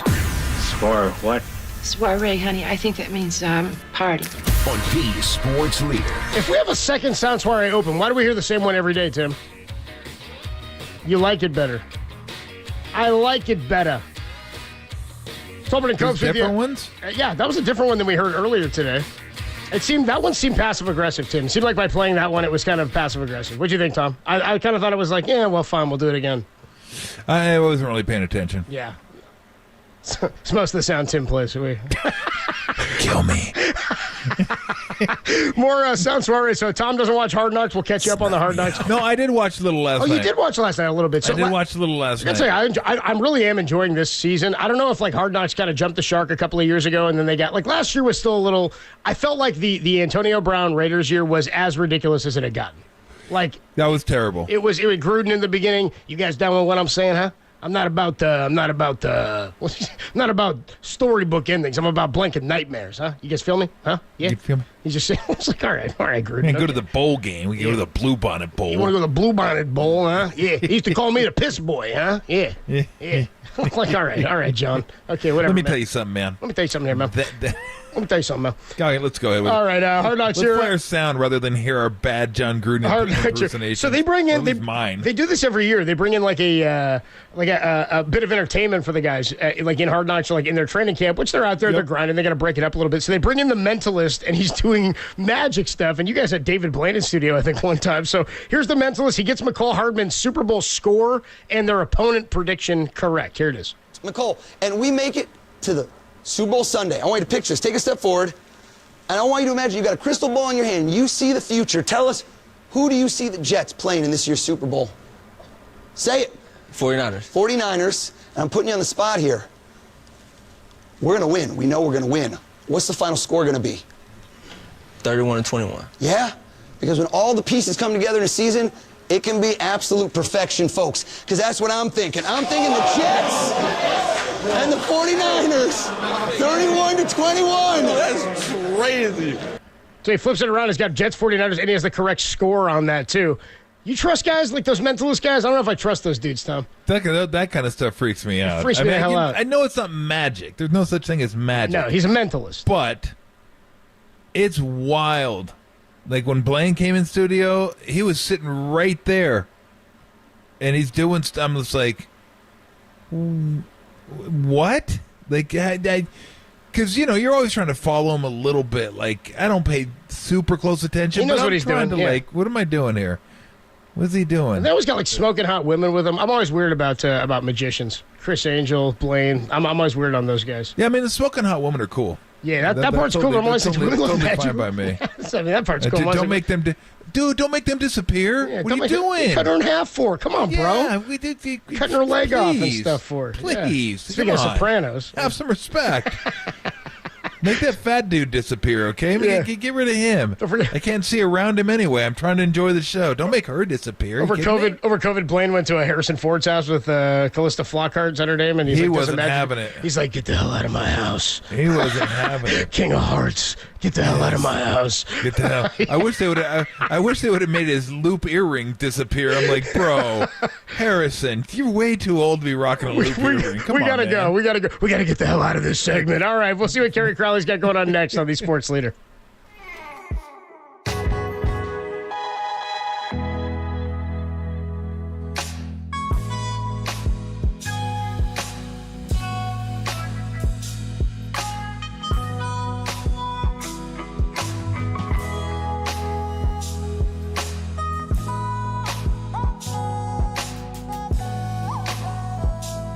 Father of KNBR's Greg Silver, Mike Silver, joined Murph and Mack and discussed if Trey Lance has a spot on the 49ers roster this coming season. That story and more are trending on the all-new KNBR app.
Hey everybody, Mr. T here for Xfinity. From the unexpected lead changes to sudden death overtime, sports are unpredictable. That's why we like them. Best reality TV going. What you don't need is Wi-Fi that's unpredictable. There you need extreme predictability and reliability. That's why you go with Xfinity 10G network. You get reliable connection that you need to stream your favorite sports. Football to football and everything in between. Basketball, hockey, baseball. I watch it all. It's gotta be streaming seamlessly. Can't have a game-winning kick in the middle of the air that just stops. You can't do that unless it's me stopping it. Unless I want to control it and stop it myself. Other than that, that is a big no bueno. So you can catch it all on the network, made for streaming. All the big plays, all the drama, all the excitement. Stream it without missing a beat. Looking for even more entertainment? The Xfinity 10G network was made for streaming it all. Enjoy your favorite TV shows and movies like never before. You can treat yourself to front row seats to all the games and get way more into all the sports you're into when you stream on the next generation Xfinity 10G network.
All right, it's time to get on out of here. We're going to hand it over to Kerry Crowley.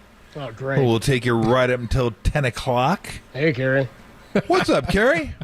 Oh, feeling great about that introduction from you, Tom. Maybe not as much about the introduction from Adam. What's going on, Coach? Oh, could you tell? Yeah. Was it evident? I could. Yeah. Thank you. I don't know. I don't know what's going on with him.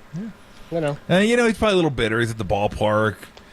I'm still here. I'm still sick. Great day score for one ball, run. Well, soft core offense is what it was, yeah. You could have gone to any game over the last month, and the result from the offense probably would have been the same. Did you guys hear John Miller on the postgame? He said, our hit of the game is, well, there wasn't really one for the Giants, so we'll go with Luke Rayleigh's inside the park home run. That was the hit of the game, sponsored by Crack. I was like, yeah, there wasn't. They walked in their only run. Oh, gosh. Well, I heard. Here's something that was funny last night. So they scored 7. They exploded for 7 last night. Yeah. And I think in the 6 games against the Rangers and Rays, they've scored 17. 7 in one game. So that's 2 in the other ones. But last night, anyway, they had the bases loaded, and they already had one run in. I think it was 3-0 at the time. And they had bases loaded, no outs. Strikeout. I was like, you got to be kidding me. Are they going to do this again? I go, there's no way. So what I did is I fast-forwarded, through it real quick, so I didn't see it, and then I popped it on to see if they'd score or not, because I didn't feel like grinding through it, and they scored 5, and I'm like, oh, well, they got a hit with bases loaded? Let me go back and watch What's the matter with them? Yeah. So I went back and watched it. It wasn't a hit. It was an overthrow on by the catcher to third, and 2 runners scored. I was like, of course that's how they got 2 runs home. They couldn't even get a hit to do it. They had to have a catcher throw it at center field. I mean, they got to be over the last 3 weeks, month, maybe 2. I don't know what it is, but the most pathetic team in getting runners from third base home. There's going to be those dog shot collars? There's got to be one, like an invisible shot collar between third and home that they don't want to go near it, because I've never seen anything like it. I don't know what the percentage is, Kerry, but it's a joke. I love the fact that you were grinding there, Tom. I was grinding. That's how Tom was tough grinding his out that offense at has bat, been to watch. He doesn't even want to sit through the bases loaded situation. He was grinding through the game as a viewer, which tells you, I think that puts into perspective how the Giants have been performing at the plate over the last season. The best part is, to me, there's like 5 other fan bases that are going through the exact same thing right now. The Cardinals, the Yankees, there's a ton of teams fans, the Mets as well, who just feel utterly defeated. And the Giants are the only team in that group who are actually in a playoff position right now. Giants fans are treating this like, the sky is falling. And really, the offense, the sky's been falling for a month. But all those other teams have completely underwhelmed relative to expectation.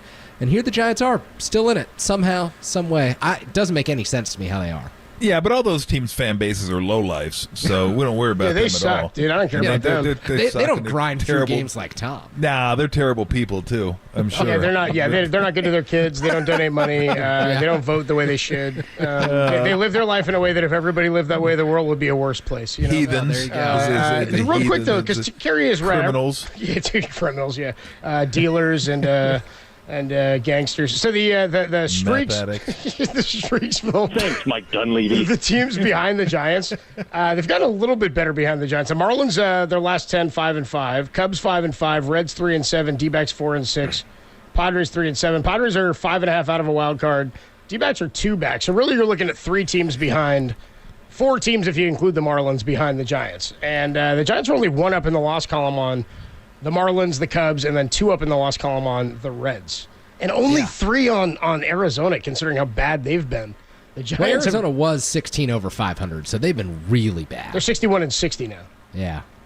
Yeah, look at all those teams right now, though. The Cubs are flawed. Marcus Stroman's hurt. They don't have enough starting pitching. The Reds have a ton of rookies and don't have a ton of starting pitching, so they're going to fall apart in September. That's already happening. 3-7 in their last 10. The Diamondbacks don't have any starting pitching. It's kind of a theme here across the National League. You have all these mediocre to middle-tier rosters that are just kind of floating along, and because the Giants have the best bullpen of that group, they've been able to stay somewhat in front in the wild card compared to all these other teams who have the same exact issue, relying on too many rookies and not enough starting pitchers. It's like we see 6 or 7 versions of the same team in the National League right now. Oh, I feel good. That's here's what I think, Kerry. Tell me if you agree with me that, and I said this before the 5 series stretch where it was Rangers, Rays twice against the Braves and Phillies, that if they don't start hitting, they're going to get a 4-11 right in the face. And right now they're 2-4, but I feel like if they can get 6-9.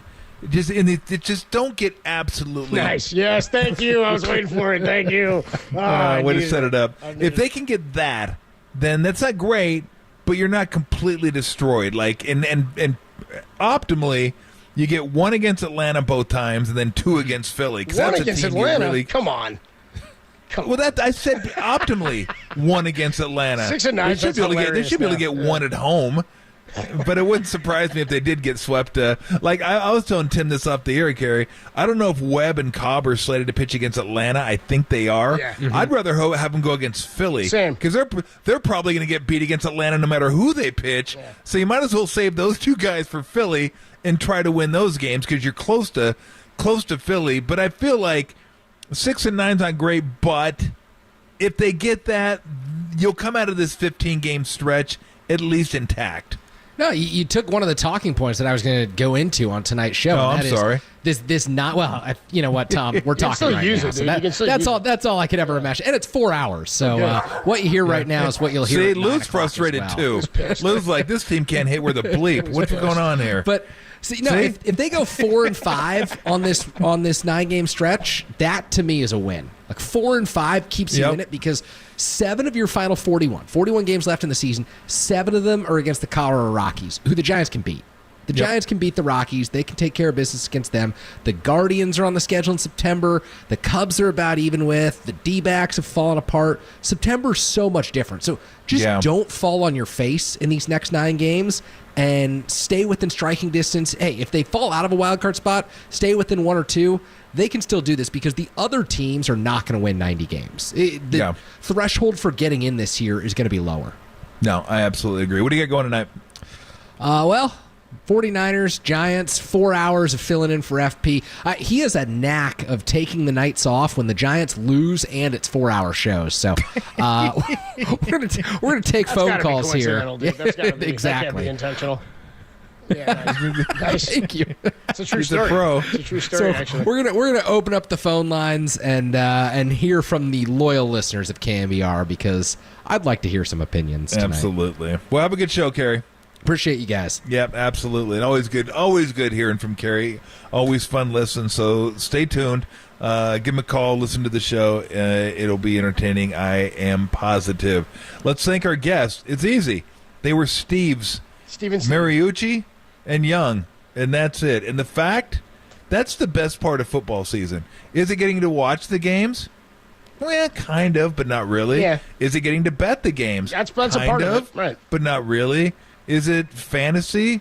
Not really, and not even kind of. Actually, I do like the camaraderie. I'm just Is it the hope on opening day and then the absolute disaster on week one? Absolutely, that's all part of it. It's all part of it. But it's really about Steve Young being back. That's the number one reason to get excited about football season.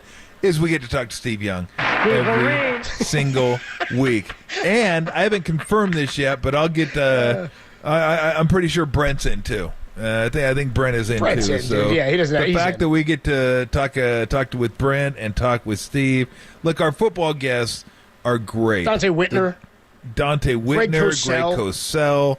I mean, we get to all these guys we've talked to forever, so it should be a fun year. But Steve is. I've been doing shows with Steve. 20 years now. Probably. It's got to be, dude. I almost don't remember a time when you didn't have Steve on, and it's always like he's. I don't know if it's possible for him to have gotten better, but it's like as he's gotten further away from the game and he's reflected on the game, his perspective and who he is just it's blossomed even more. It's incredible. Yep. He's fantastic. No, absolutely.